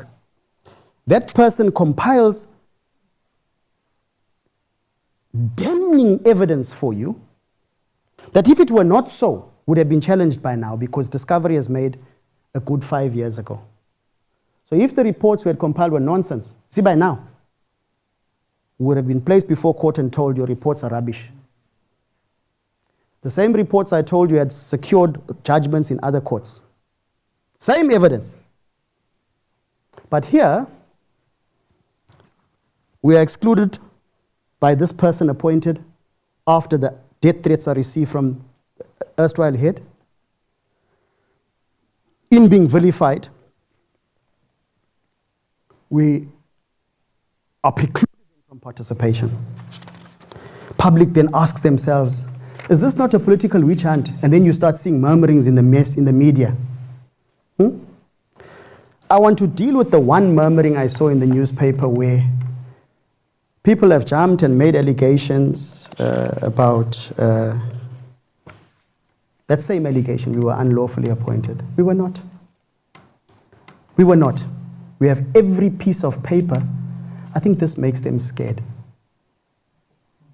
That shows them the processes that were followed in how we were appointed. The truth is a scary thing.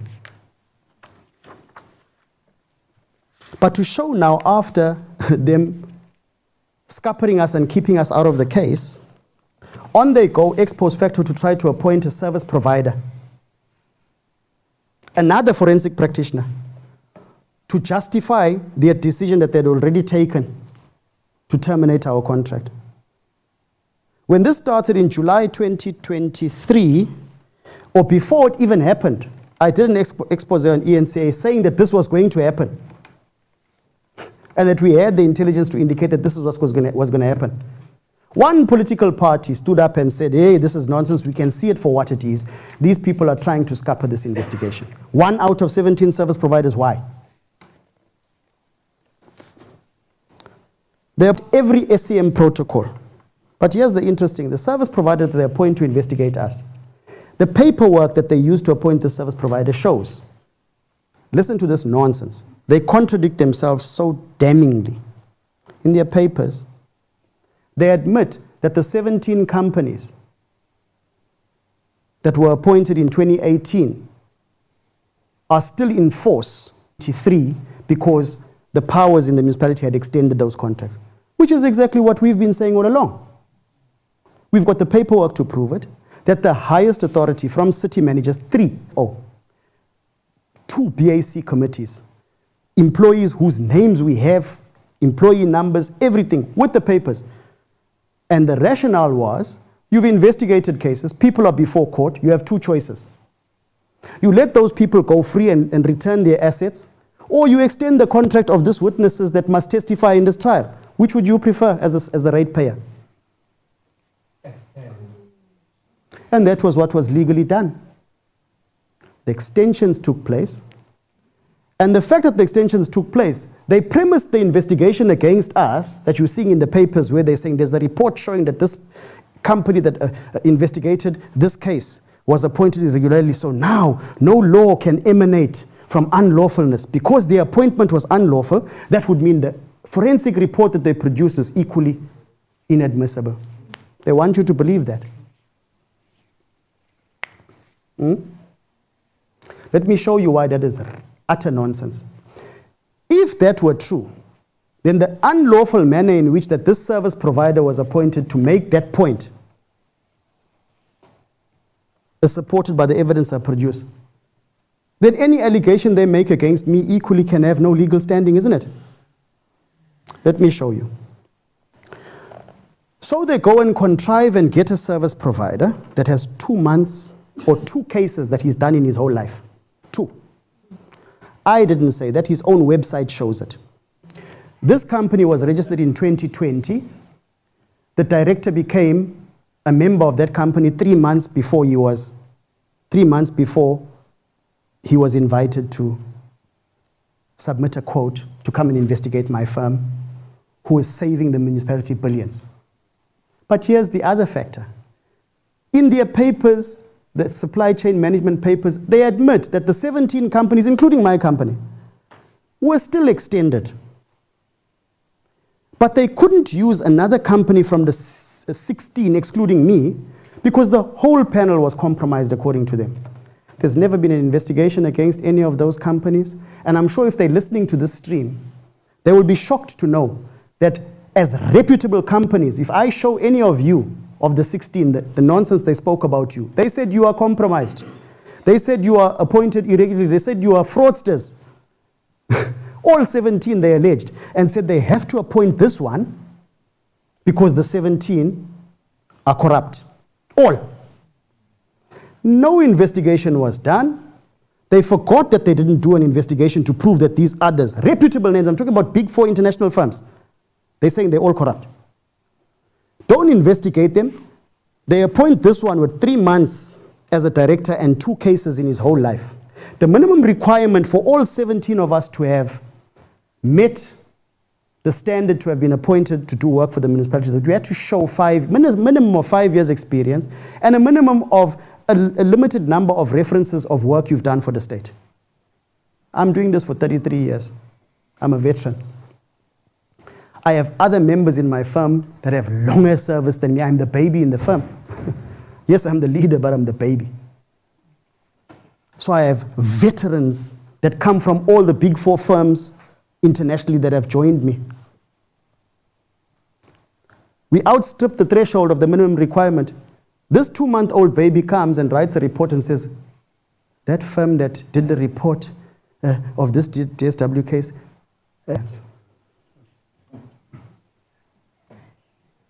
he disregards the number of degrees I have. He disregards my academic qualification and my experience. His report, I've not done work. I was paid millions for nothing. I produce an index of the work. Not an index, the index, which is the front page showing what the rest of the contents are. The index for the DSW case of the evidence I produced is 401 pages, the index. And line by line, I itemize each document, what the document is, each piece of evidence, and the number of pages it is. I can show you that. It's a public record, discovery given to the defense. It's in the court file. I produced no less than 50 reports in progress of the other work I was doing. I'm talking about millions and millions of lines of evidence. The 2-month-old baby, to try to let people walk scot-free, says, I didn't do work. Society keeps quiet and doesn't say, smell a similarity of what was done in previous organs of state. Are you going to wait until the end result happens before we rise up and say, not in our name? Because we watched as SARS fell, and they gutted it and they pillaged it. And only when the court exonerated Van Lochenberg and that so-called rogue unit, then we got up and said, yes, they were wrong. Okay? I'm appealing to you guys today. in conclusion, the averment is that there's every other reason as to why they can't succeed in these cases. Our evidence is to the contrary. Our evidence is that they deliberately and intentionally, as a municipality, fail you, put in place measures to ensure that politically elite people don't get held to account. My last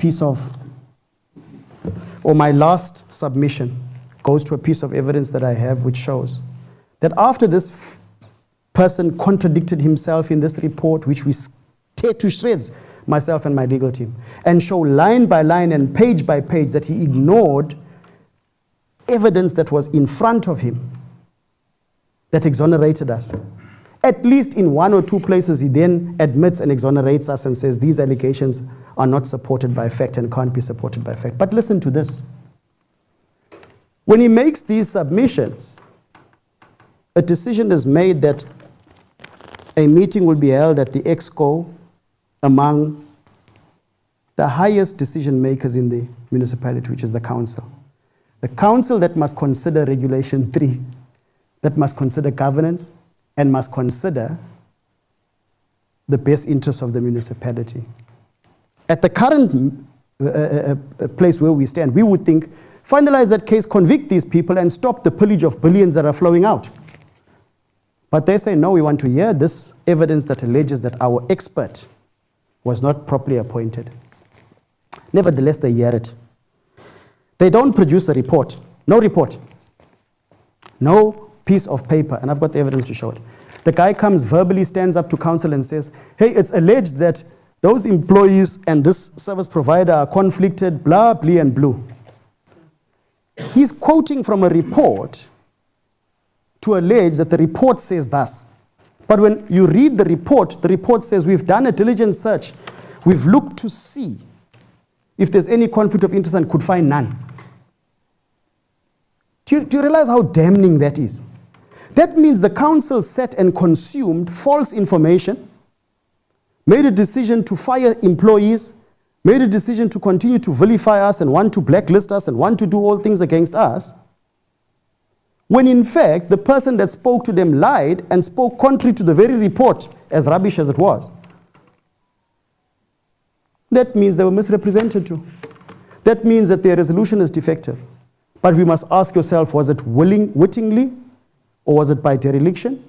Because the evidence shows that they never had even a report before them. They had not a piece of paper before them, not a single piece. How do you make a decision on the lives of 20 witnesses, which are your employees, that are going to deal with the scourge of corruption which you're supposed to deal with? And your expert service provider, and you have not had sight, nor of the report, nor the evidence that the persons implicated put up to say, here's the rebuttal evidence. So now I conclude by saying this. I've given you a bit of information to show you the involvement or the law, what the law says, an indication broadly insofar as what ought to have taken place, what has not taken place. I've shown you how people have been victimized. I've shown you how Bell Pottinger and how SARS Rogue Unit and the like tactics have been applied. And I've shown you how your EXCO, who's supposed to have at that point stopped and said, no, this report you're talking about or this allegation you're talking about, isn't this involving our ex-mayor? Shouldn't we look at this more closely? Shouldn't we apply due diligence and see that the rules of natural justice have been applied, that the evidence... I conclude, guys, by saying, with your limited means and your limited power, it's not all doom and gloom. The solutions are there within the law. The solutions are there within civil society. The solutions are there within each and every small individual to come together in unity to deal with this scourge. That's the only way it's going to be dealt with. Okay? Glenister only survived in the battles that he dealt with, because he had what we call in law amicus curiae. He had people coming alongside him and informing the court as friends of the court to say, not on our watch, we won't stand for this. We support that this is wrong, it can't continue. And if you can't get involved legally, then get involved as civil society and get involved as active citizens. But don't let this continue on your watch. I thank you.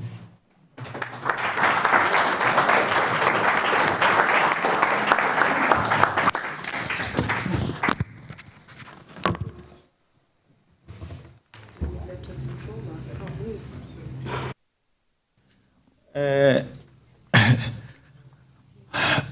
I think you can stand there because we are going to have about another 20 minutes to answer questions. Yes. In an essence, just let us be straight, let us not be ambiguous. What I deduct from your presentation is the fact that there is a serious effort to destroy the case, the DSW case. And the effort is from three spheres that is supposed to protect our society. That is the executive in the municipality, the Hawks, as well as the SAPS, let me put it in that way. Do I read correctly? Can I borrow your mic? I don't want you to.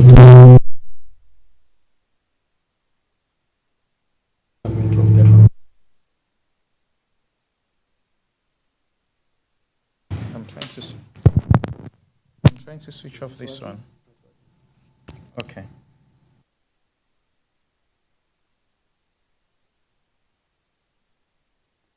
I don't want to put words in your mouth, Polani. And I also don't want you to put words in mine. I gave you information and I asked you to make up your mind. I don't want it said tomorrow that I had said that these bodies. The evidence is open for citizens to look at it and assess it and say, have these people clothed themselves in glory?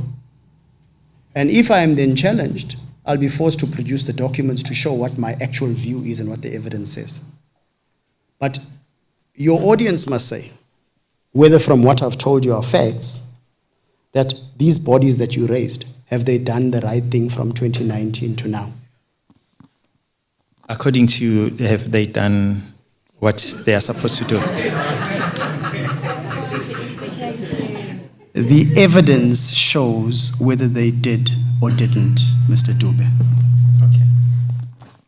And another one, do you think that is there a way that the current leadership in that municipality, mayor, the city manager, the executive,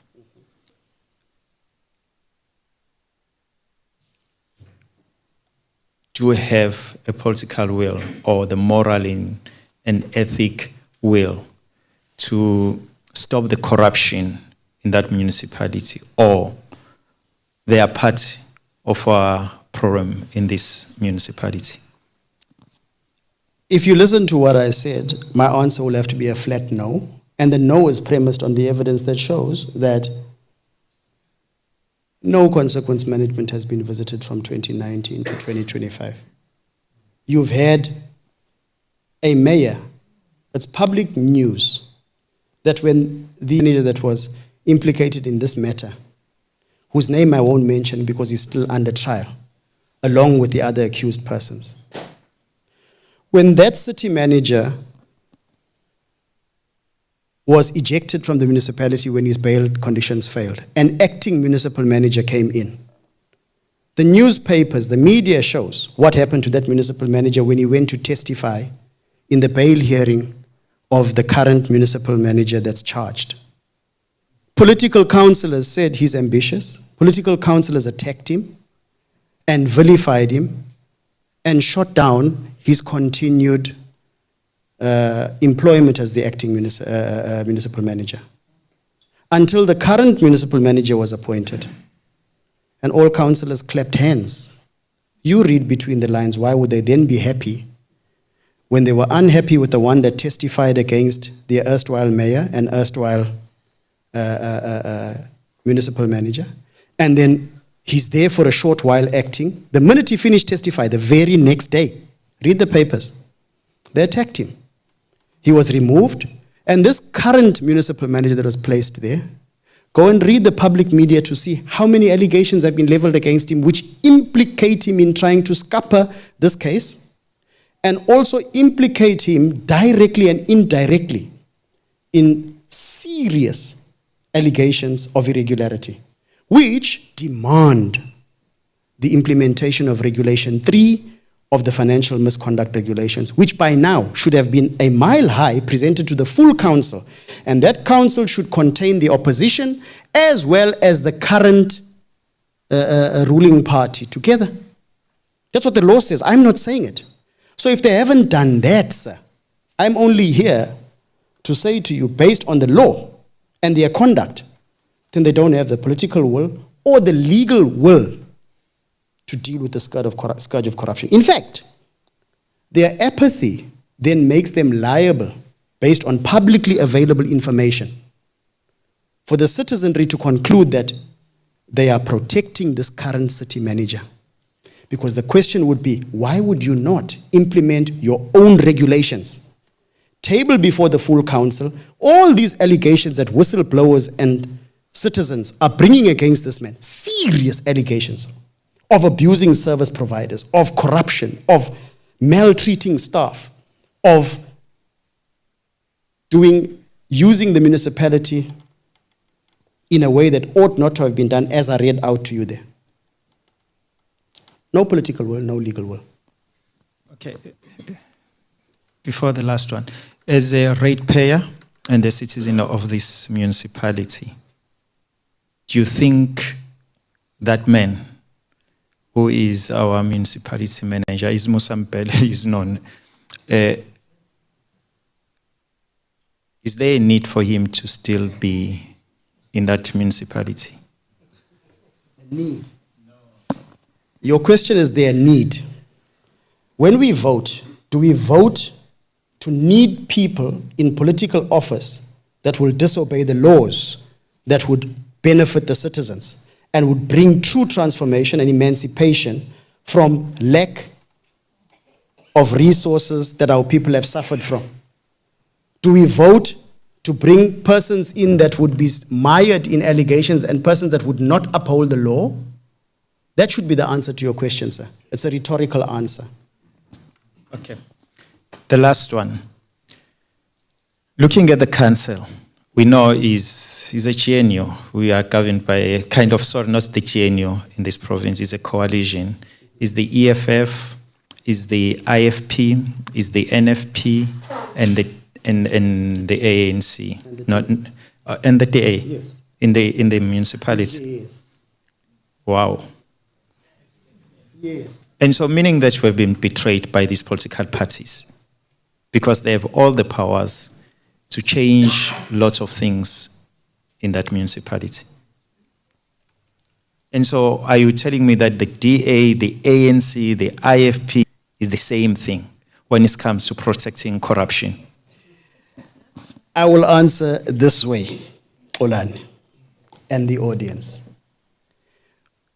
I read to you the laws that regulate what these political powers are supposed to do. I've practically lectured tonight, as I would do when I'm training other people. You ask yourself, did any of the political parties, before they all come and say, I've besmirched them? The simple question is, ask yourself if any of these political parties, and I can name them, you've named them, have they, since they had come into power, taken a serious look at what the laws in the municipality say?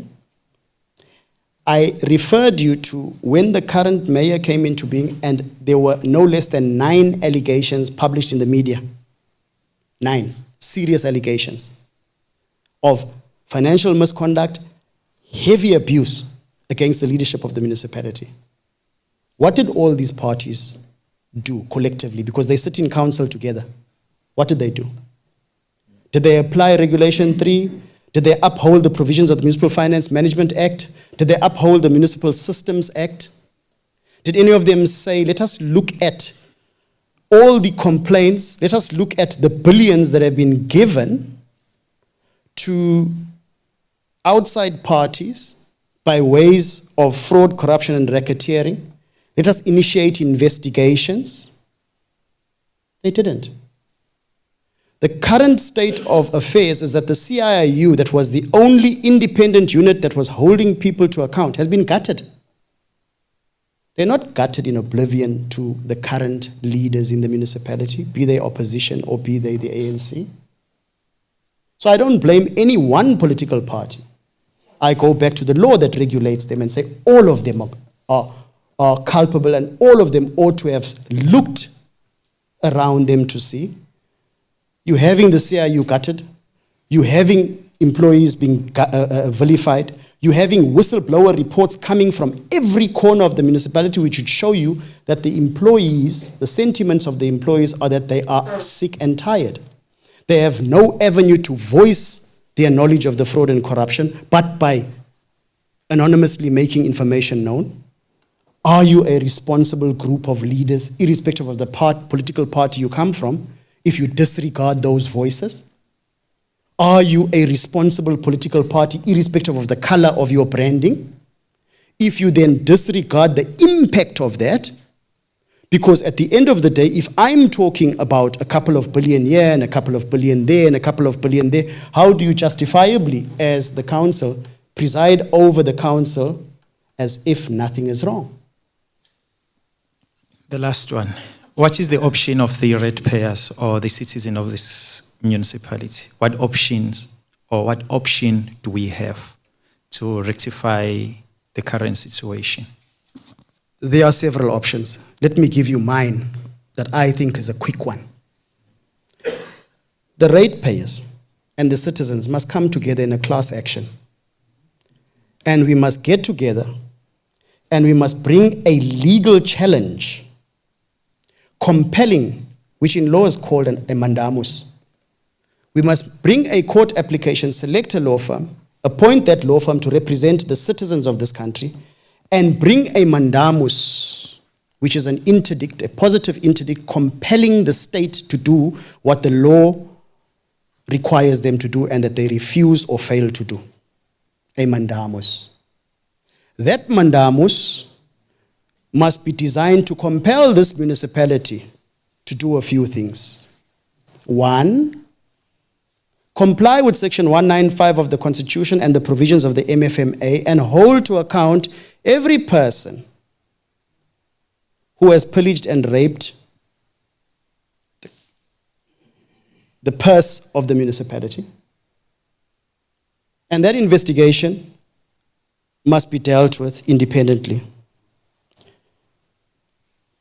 Regulations of misconduct must be applied. Regulation 3 in particular. They must be compelled.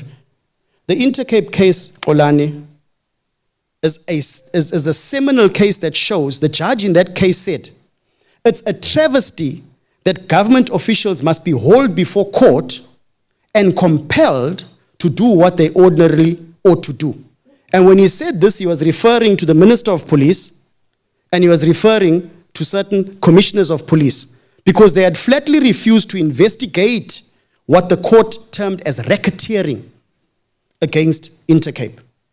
And Intercape secured a mandamus, compelling the Minister of Police and those commissioners to launch investigations into the root cause of the racketeering on Intercape. So my recommendation number one would be, there's enough law to deal with irregular expenditure, fruitless and wasteful expenditure, corruptive practices, and so on and so forth. You'll wait and they'll in decades, they'll chase you to the Auditor General, they'll chase you to the Public Protector, they'll send you left and right and you'll get no results. The only remaining institution that I still have faith in this country are our courts. So you get together, even if you put your 10 rand and another puts 50 rand and another puts 100 rand, and you get a firm that will go and get an order of court compelling them to do what the law says they must do. that they must investigate and take consequence management against those in respect of whom evidence exists. And then 2, you invite society and say, bring as much information as you have to a central point. This is our legal team. You will be protected. Deliver the information. And you allow that legal team to sift through that information and deal with it in the appropriate way in compelling these people to investigate it. This is what they don't want to do, and this is why corruption won't end. Okay, you can stand. I'll take 3 questions this side and 3 questions this side, and then you'll conclude. I'll count 1. Okay, yes. You are from the same political party. Sorry about that. Is there anyone else here? Can you come to the front when you ask your question? We have only one person this side, ne? Or we are scared? Okay, yes, Babu Temp, you are the second one. Edwin, Gitela, okay, yes. On this side is 1, 2. Is there anyone else this side? No, yes, Is there anyone else? So only 2 this side. 1, 2, 3, 4, 5. Done. Okay, ngicela nize ngaphambili. And then we'll conclude with this side. Ngicela nize ngaphambili so that you can ask your question. No preamble, no presentation. There was only one person who was doing a presentation. Ne? For us, is a question.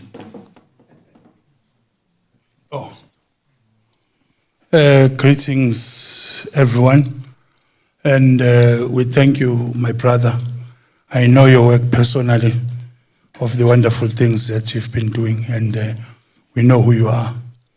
One of the important things, I'm sorry to just make a statement before, about this sitting here, it is for us to do what is a solution. I can't lie to you. My own question that I will ask my brother relates to Musampele, who's the city manager. It's been 5 years, 4 months. He's been dodging my payments. And the way he dodges the payments are obvious. Now, what I want to highlight that happens in that municipality, he runs that municipality as if it's his own house. When I say own house, I mean own house. I have gathered so much evidence in terms of what one has done, and I've gathered so much evidence. What makes it worse for me, it's not similar to you, because I was working appointed by the former city manager. Every appointment of me was done properly with no problem. When he came in 2021, the first person he phoned was me and said, Chief, you know me, I was COO. You used my offices and this thing. Continue because I see your contract. Then I continued. I did work for him. I've got proof here that I submitted as my discovery affidavit at the, with my attorneys. And what is shocking is that he phones me 23:59, midnight. He says, I need urgent help because I know you were trained in terms of information and analysis of what you are doing. Then from that midnight, he makes me to wake up my staff that is in different places. And then an hour later, I sent a WhatsApp. I said to him, it's done. Then post that, he said, this day, he's not paid me up until now. In addition of what the bill is looking like. Before that, their systems are installed that are still running at the municipality till this day. You might have seen the newspaper where on the front page it was said, I'm owed almost $500 million by the very same municipality. The reason why I came here, people I cannot put their names here, send me messages. I said, they're talking about the problem you're having. Go there. Maybe you'll hear. That's why I came and said, I've got to hear this. And you've been seeing what is happening in the media. Everyone is complaining. He said, have you heard? People are complaining left, right, and center. Wait, that is not enough. I went to his boss, Umeya, Ukaba. I'm sorry to say this. He did nothing. One of actually SA's members, who's a councillor, rose a question when the AG was there.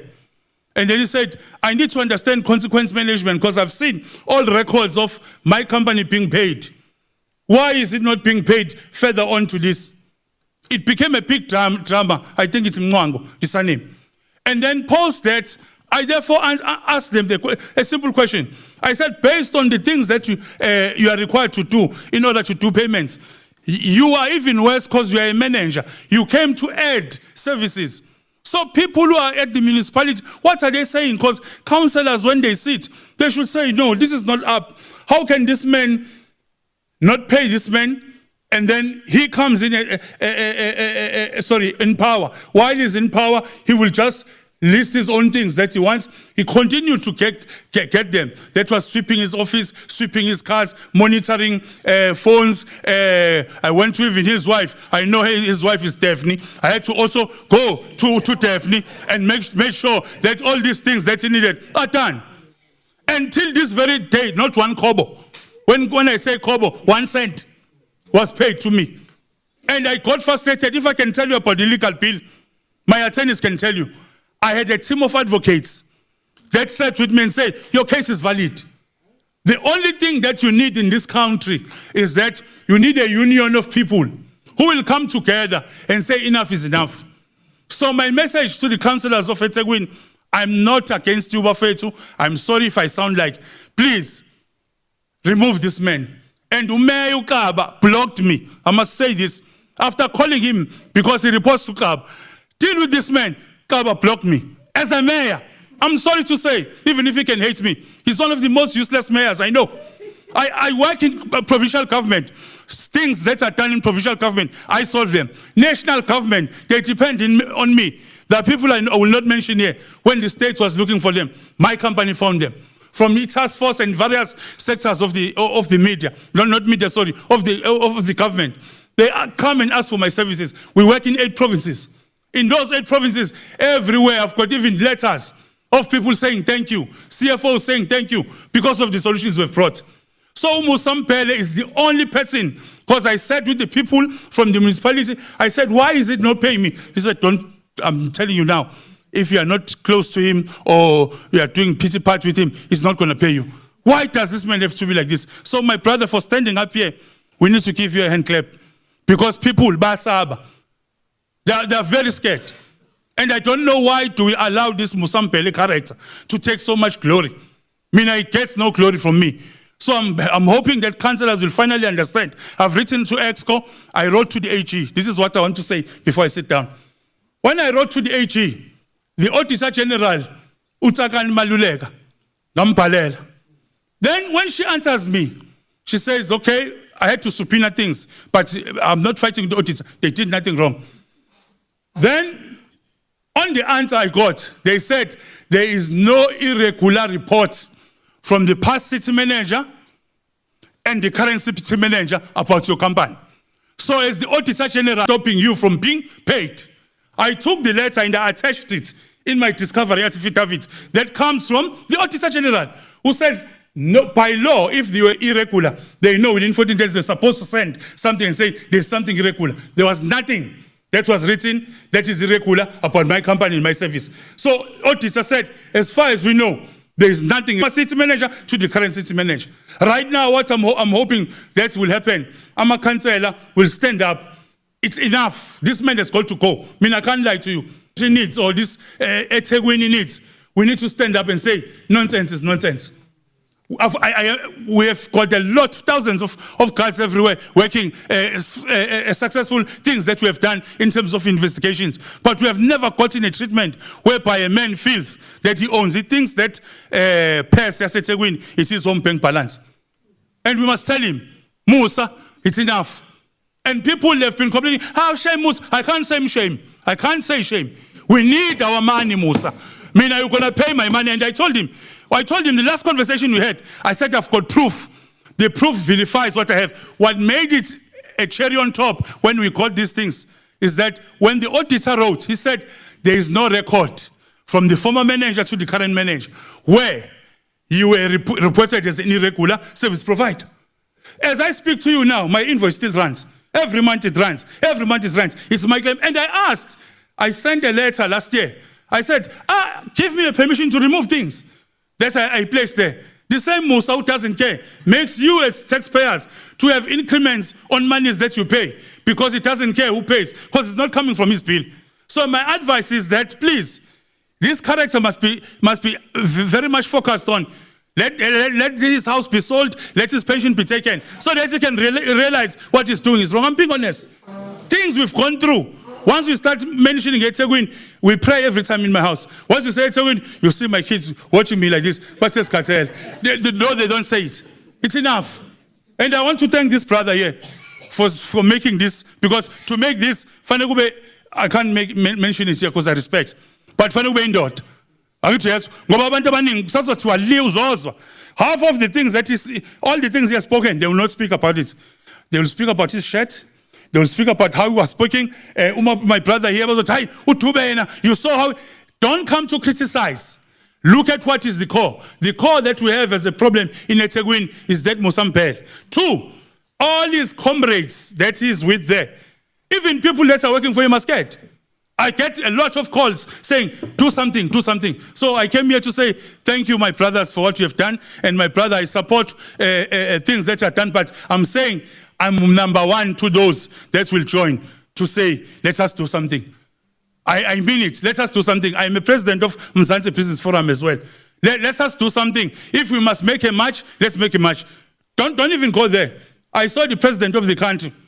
When he came, I said, President, why are you making us not being paid? Tell these people to pay us. Because he knows the work I do.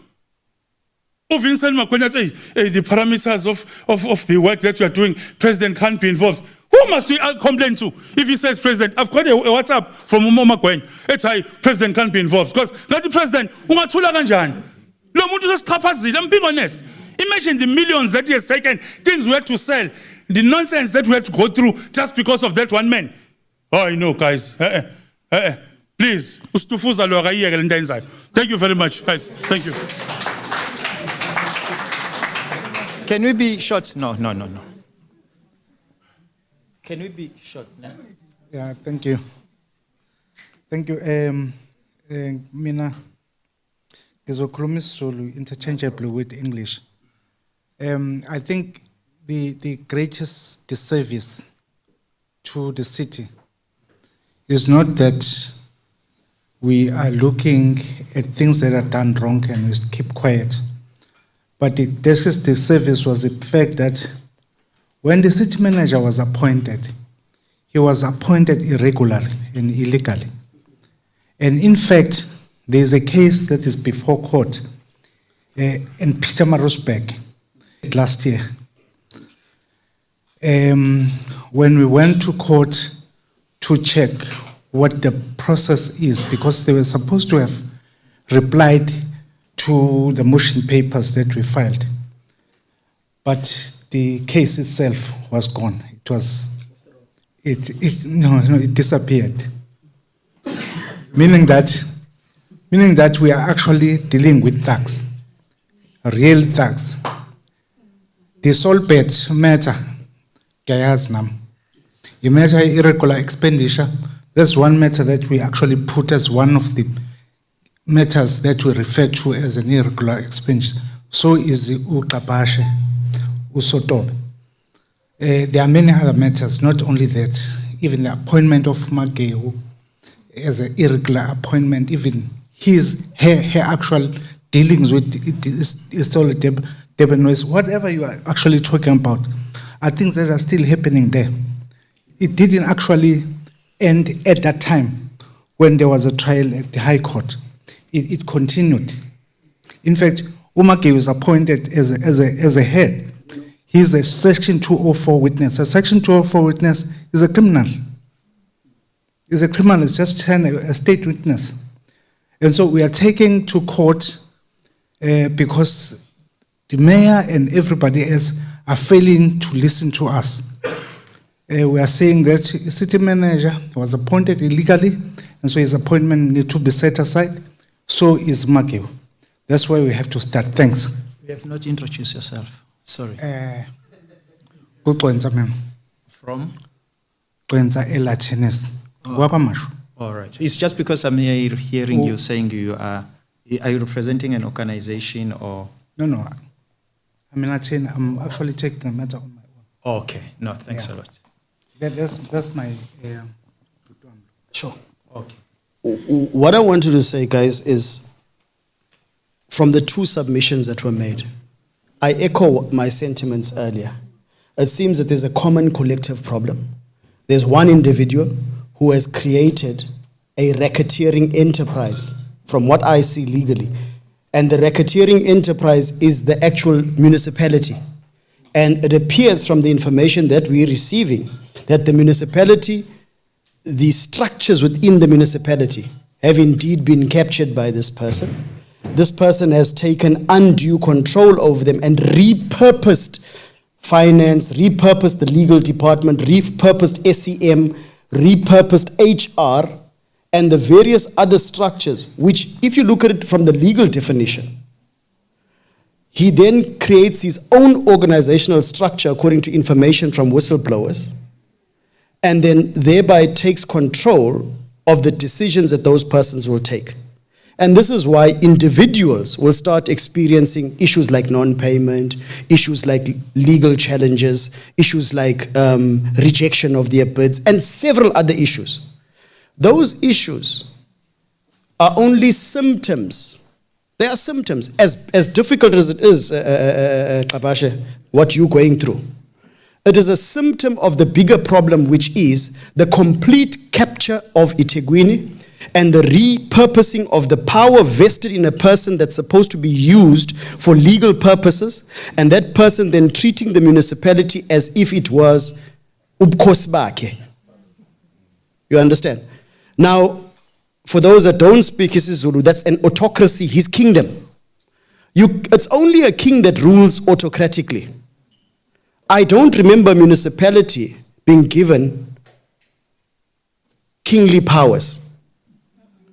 So that's the root cause of the problem. And again, it comes to my solution. My solution is collective legal action. If this were done in any company where allegations of this nature were brought against the CEO from all fronts, and the board heard these complaints, and the board didn't take action to look into the veracity. You must remember, an investigation is not a finding of guilt. The law doesn't require for a person, Section 35 of the Constitution, to be made guilty before a proper investigation and proper evidence is led. All that we are asking for is investigate what everybody is saying about this particular city manager and those that work with him. How can it be that you won't apply the minimum requirement in law? Investigate the veracity of the complaints. If they exonerate him, so be it. But where evidence is put, then you are bound to take action.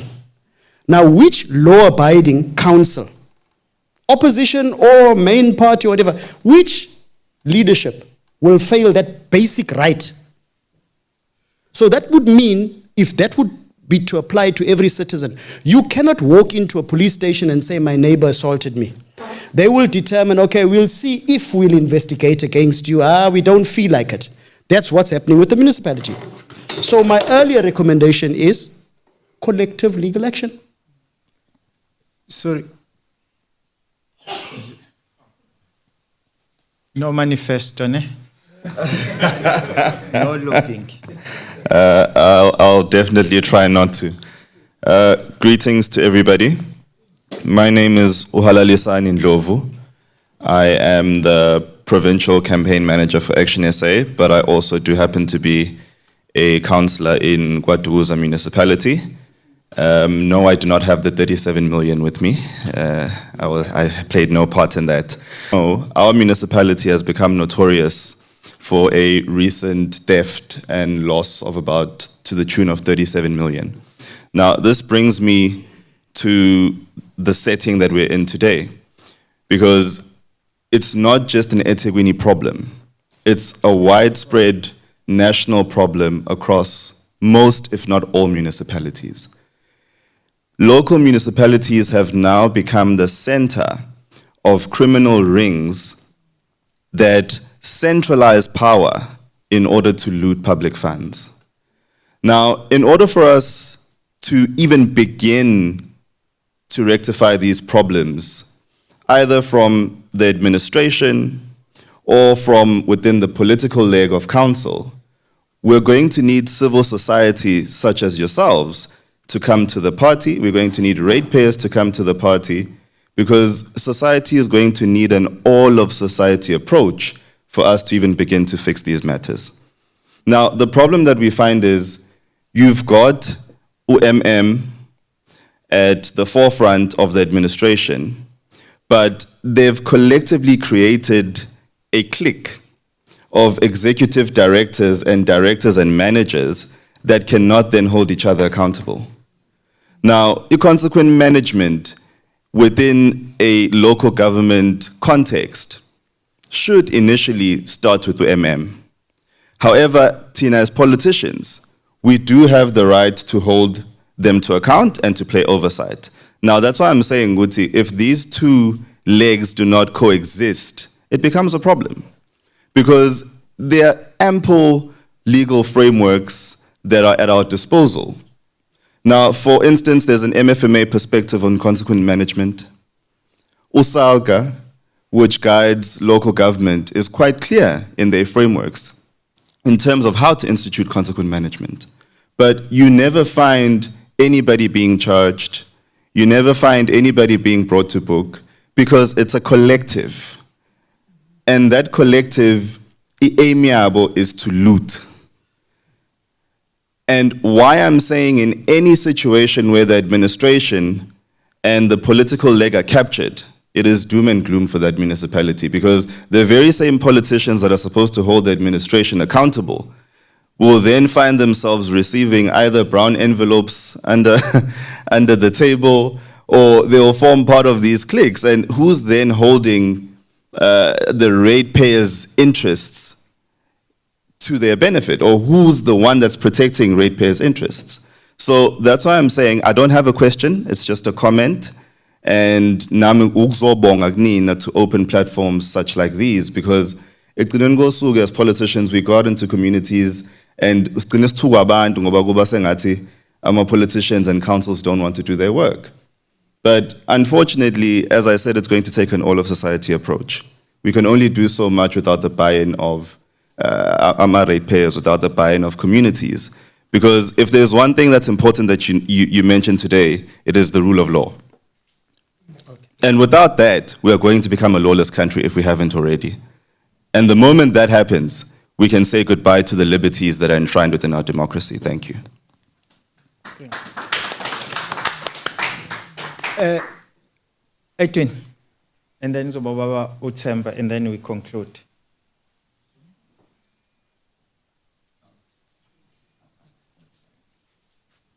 Thank you very much, Mbuyazi, to the presenter. In fact, I must say, you know, I not always get a chance to attend your sessions, but I think this session is one of the most critical to us as workers. I must say that, you know, we are seeing how do we get out of this challenge that you are facing in eThekwini municipality. As a provincial secretary that you are dealing with here, they affect us directly as workers. You know, but my main worry is that when we to pin our hope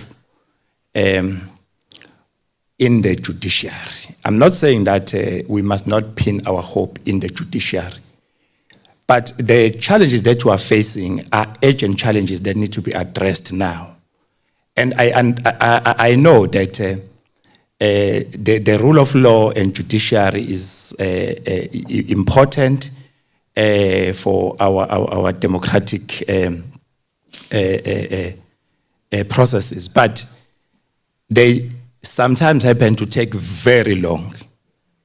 By the time you want to deal with this problem, I think matters would have gone under the bridge. I want to say, what are innovative measures that, because here as we are sitting, I'm saying, what is the solution? Because I have said to the trade unions, the affiliates of COSATU, I've said to them, we cannot really fold our arms and rest in our laurels. When we see this corruption that is taking place in the departments and the municipalities, why don't we stand up as workers and bring these things and deal with them? And some of the workers, they give you sometimes a very practical instances of cases where they say, remember, something happened to this comrade. Where is this comrade today? And all of us, we have forgotten about this comrade. And we dealt with matters, you know, recently what has been happening in water, what is happening in solid waste. I have people who have been compromised in promotion in positions of managers.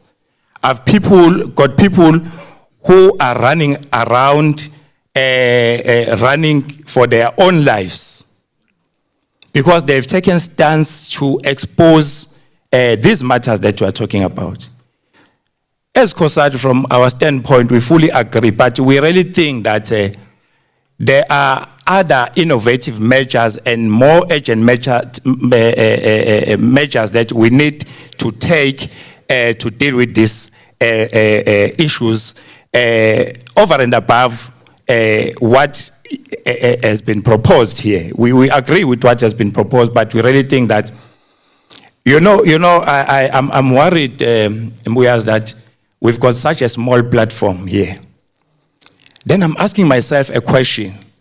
Our poor people in Claremont, our poor people in Kwandenges, our poor people in Guamashu, in Nanda, those people that can't have water because of this scourge of corruption that you are talking about, how much do they know about these things, and what is it that can be done to actually deal with this thing? And I want to propose that over and above what we have raised, we must really come up with a program to bring consciousness to our people, conscientize our people about what is happening, and also mobilize our people around what is happening. You know, the billing system in eThekwini, there are people who are paying for electricity that they've not used. There are people that are paying water that they've not used. And all those issues are issues of incapacity. When our union trades on the issues that the municipal manager in eThekwini decided to increase his salary, to equalize it with other municipal managers in other metros, leaving the workers. And then that rose to some kind of a stalemate. When workers took to the street on that issue, and workers were blamed all over, no one was looking at what the municipal manager has done. But when we were trying to find the solutions on that matter, the municipal manager had never attended even a single meeting. He was nowhere to be found. So the other issue that we need to deal with as I'm sitting down is the use of money, is the use of taxpayers' money to actually influence politicians not to take decisions about these issues. That is a big issue, because eThekwini is responsible for billions of rands of ratepayers. And that money sometimes will be used to actually influence politicians not to take decisions that they're supposed to take. At some stage, we're talking about the issue of this city being put under administration. We don't know how that matter disappeared because of these challenges. These are the issues that we need to go out, mobilize workers, mobilize the working class, mobilize the poor to say this is what is happening and be able to deal with these issues decisively. I think that's what we want to also submit over and above what you have put. Thank you very much.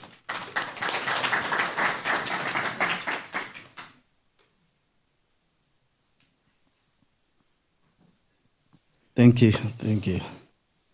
And thanks for the presentation. And thank you for being bold.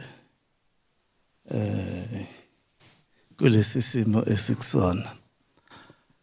First of all, I think I want to agree with you and support your call that there have to be a class action on this matter.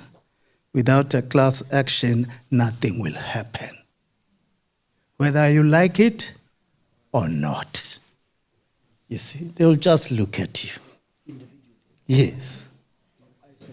You see. The presenter keep on saying that why you people are keeping quiet when these things are happening. I want to escalate your question. Today, most of you here know that daily Netanyahu is killing people in Palestine. Daily. And the whole world is tolerating that. There will be pockets of uprising here and there.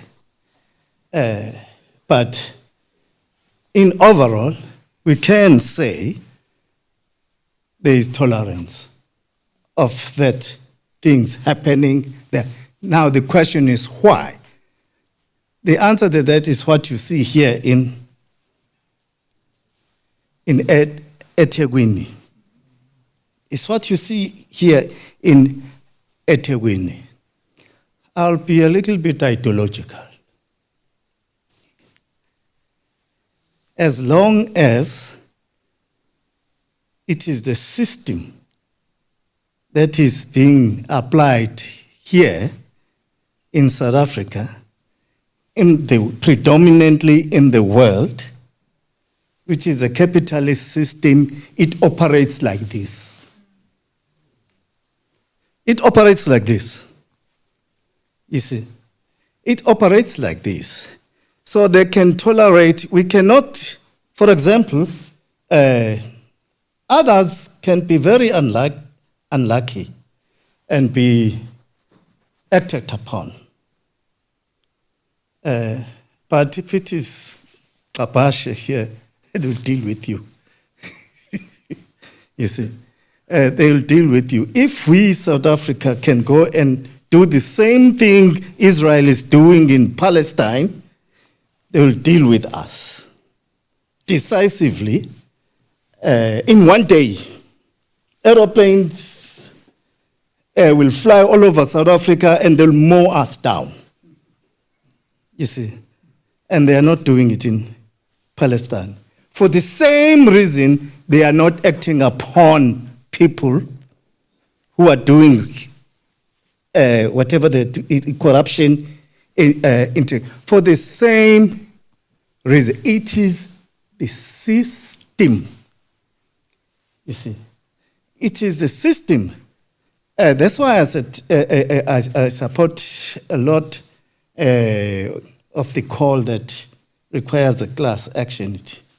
It's a little bit better to attend to this situation. Because the same thing, a question can be raised that why up to now, after spending so many billions on the state capture report, nothing has happened. There is a state capture report.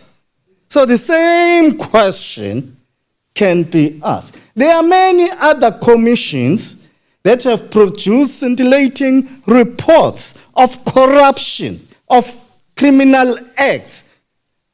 Nothing have happened.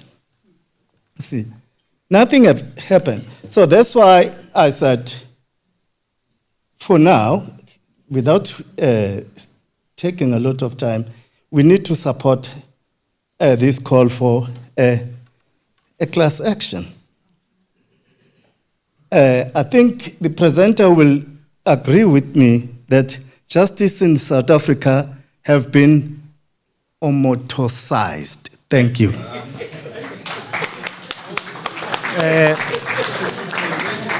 3 minutes, 2 minutes, we are concluding.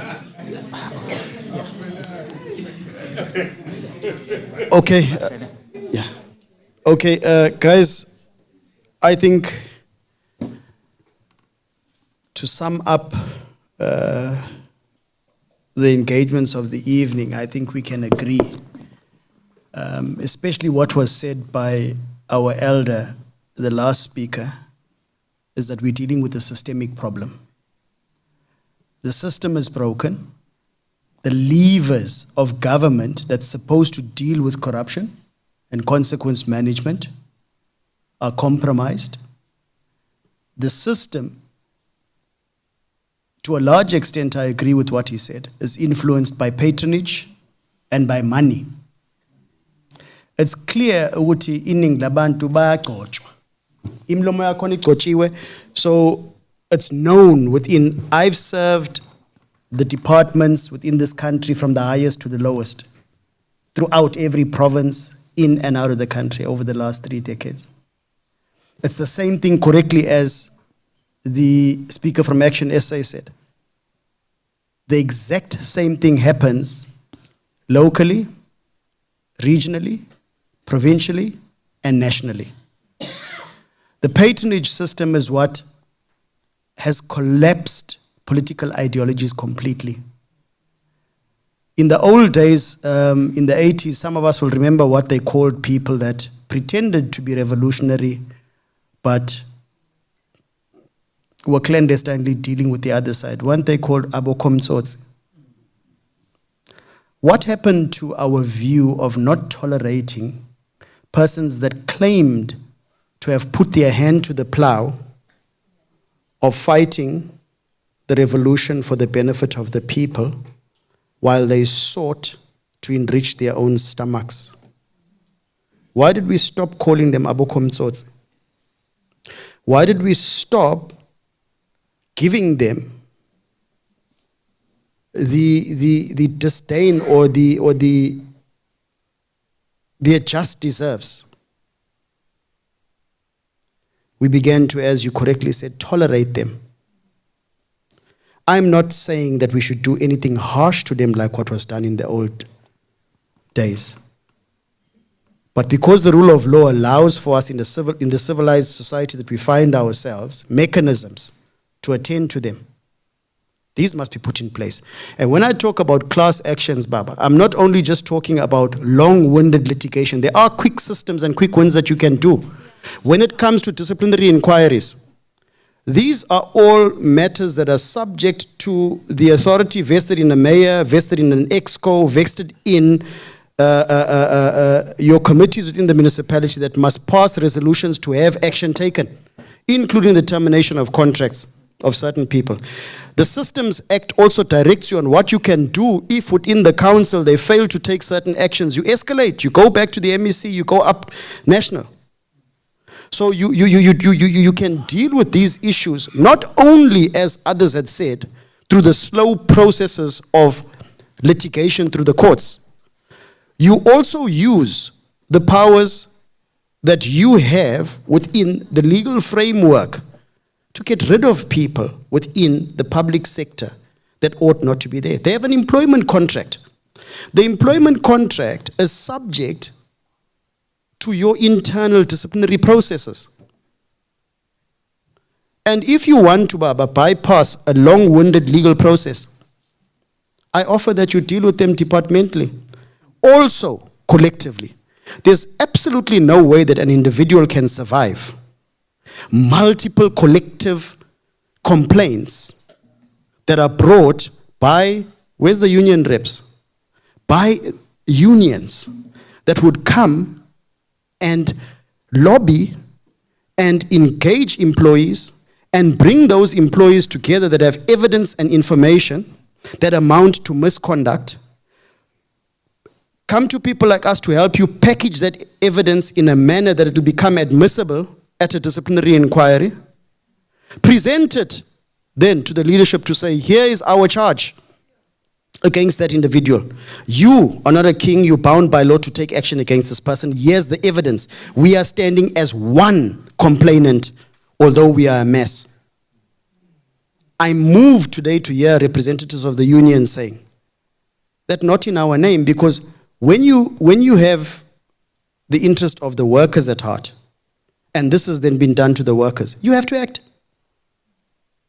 So when we talk about class action, we're not only talking about in the legal space where you must run up and down to court, as well within the confines of the labor provisions of the municipality. No one within a municipality and within those structures cannot be dismissed, including a city manager. It takes us to make it happen. Thank you.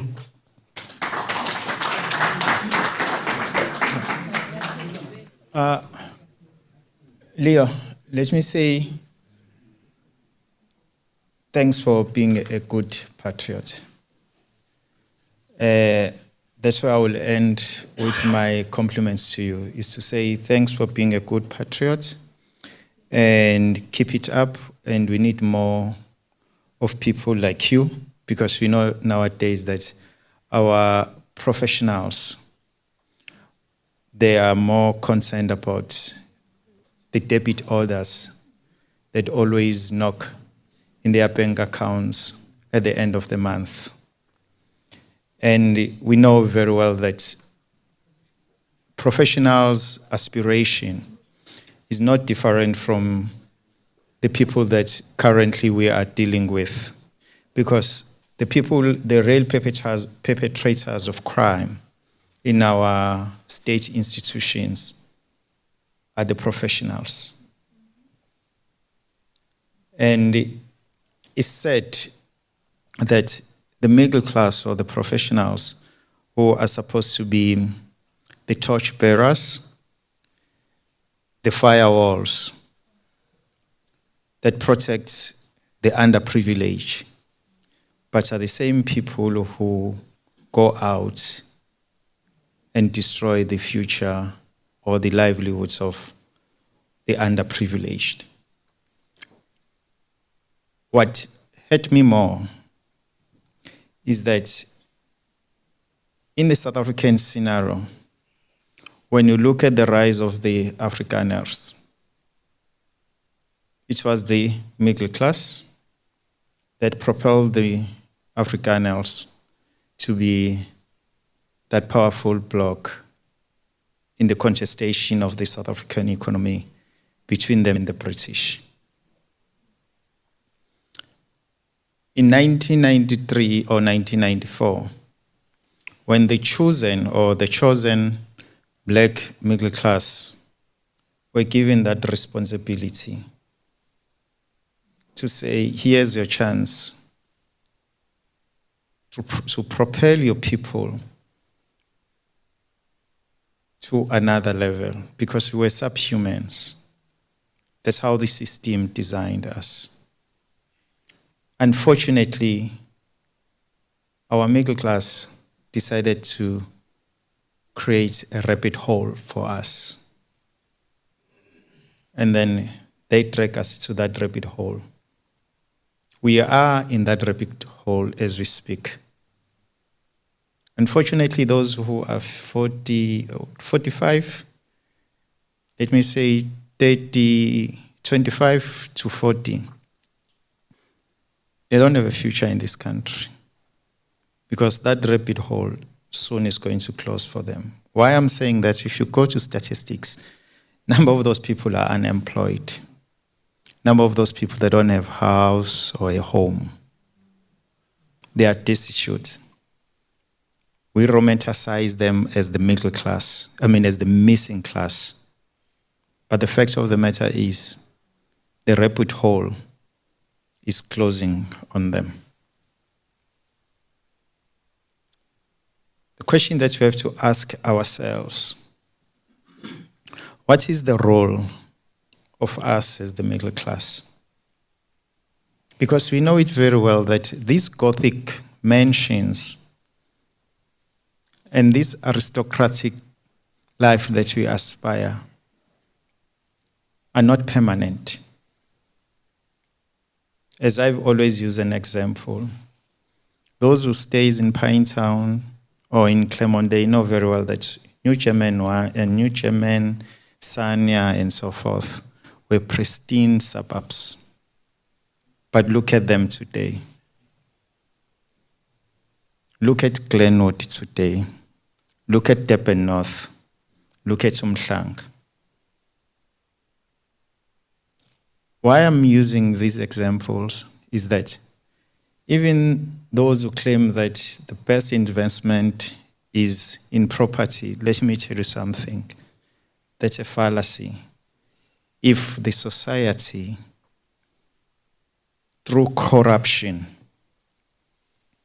is at the stage where we are currently, because if you stay in a 10 million house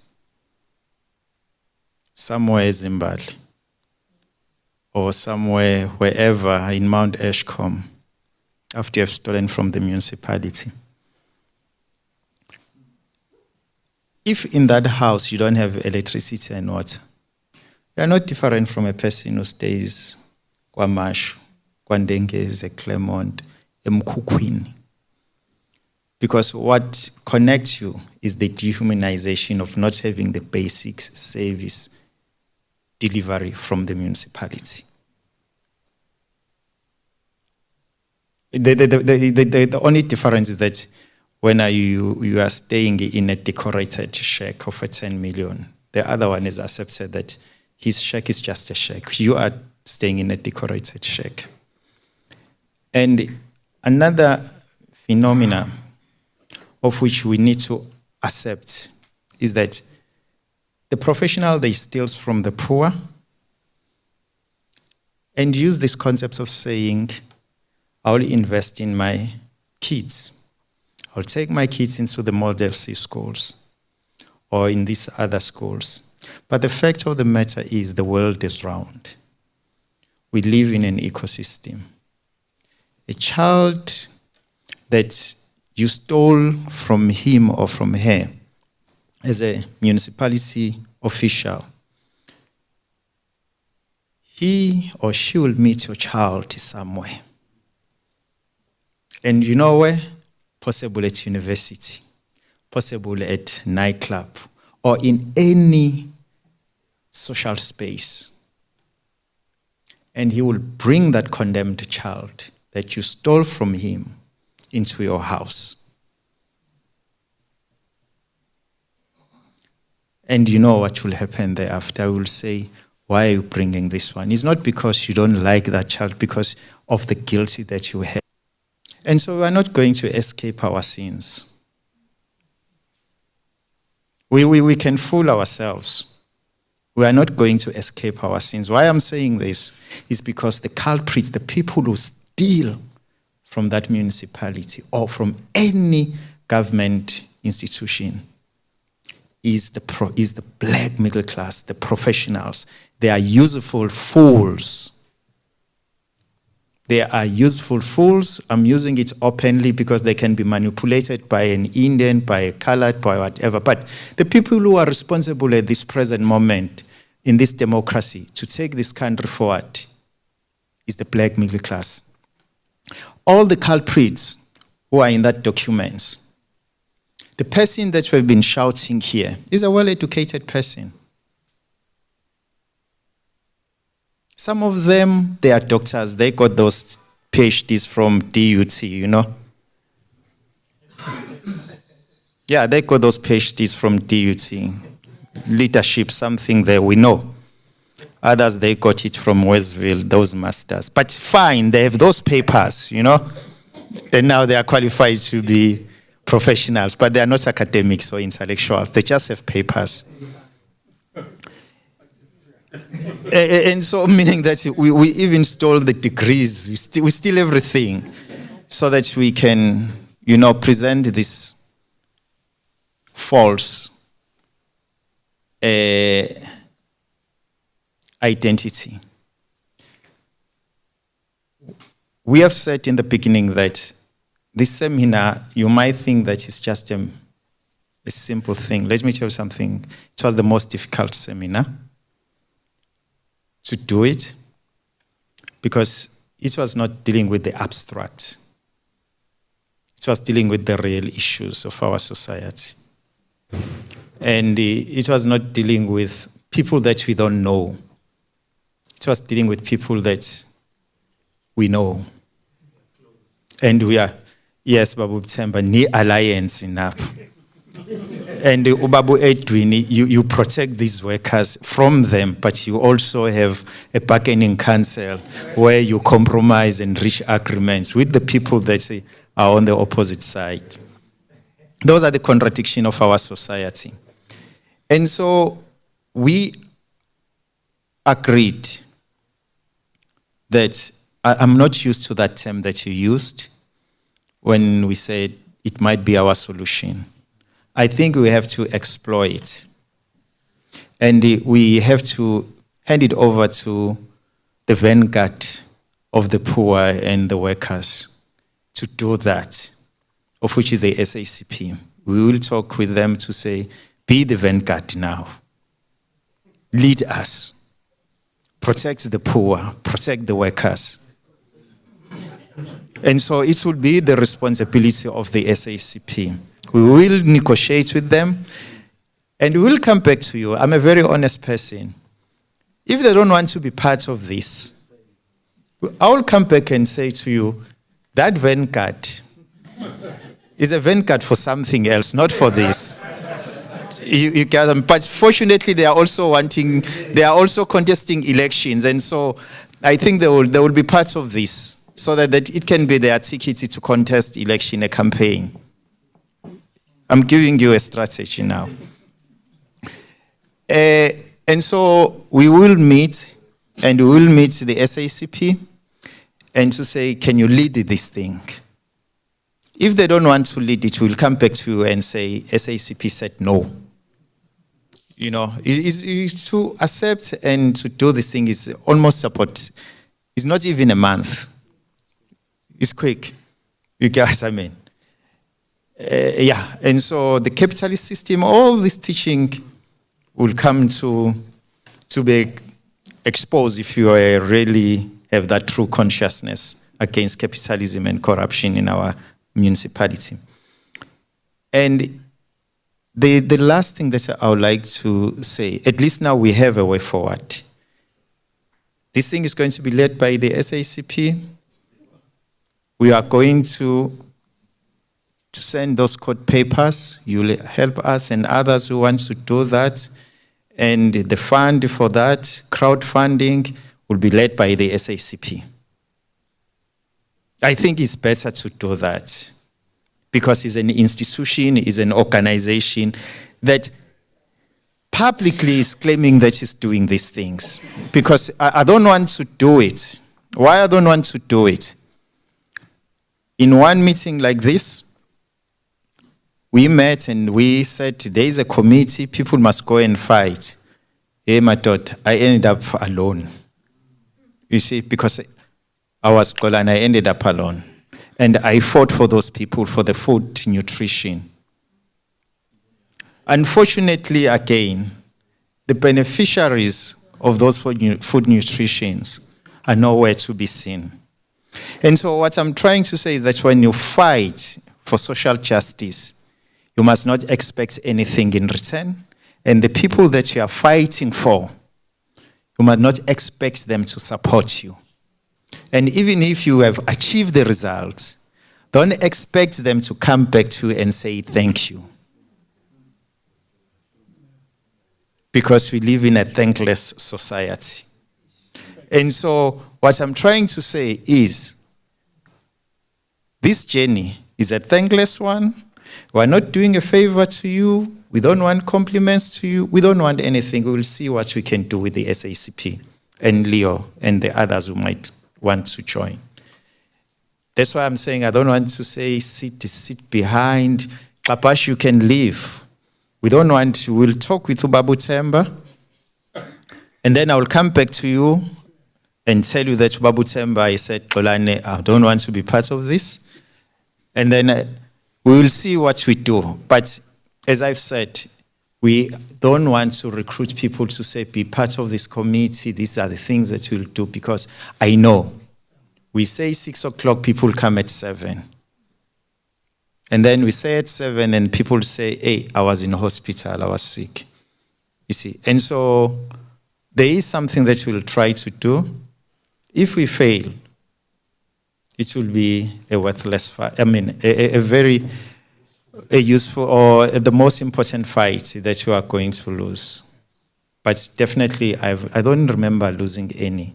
We are going to win this because we are dealing with human beings. I don't think with Musa, if we have such a concrete evidence, is going to last. He's a human being with conscience, he's got kids, he's got family. He knows what is right and what is wrong.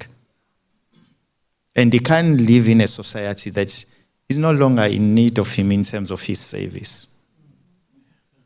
That's the fact. You see, he's not a president, and he's got a term that will come to an end. And we don't know the future of this country. We don't know the power of the MK party. We don't know the power of the SACP or of the DA. And we don't know what might happen to those who have been pillaging the future of our kids. Because the courts are still there. The courts are still there. And so somewhere, somehow, they are going to account. If they're not going to account through courts and justice, but nature has got its ways of making people to account. That's the ultimate court. The nature has got its ways, you like it or not, to make you to account.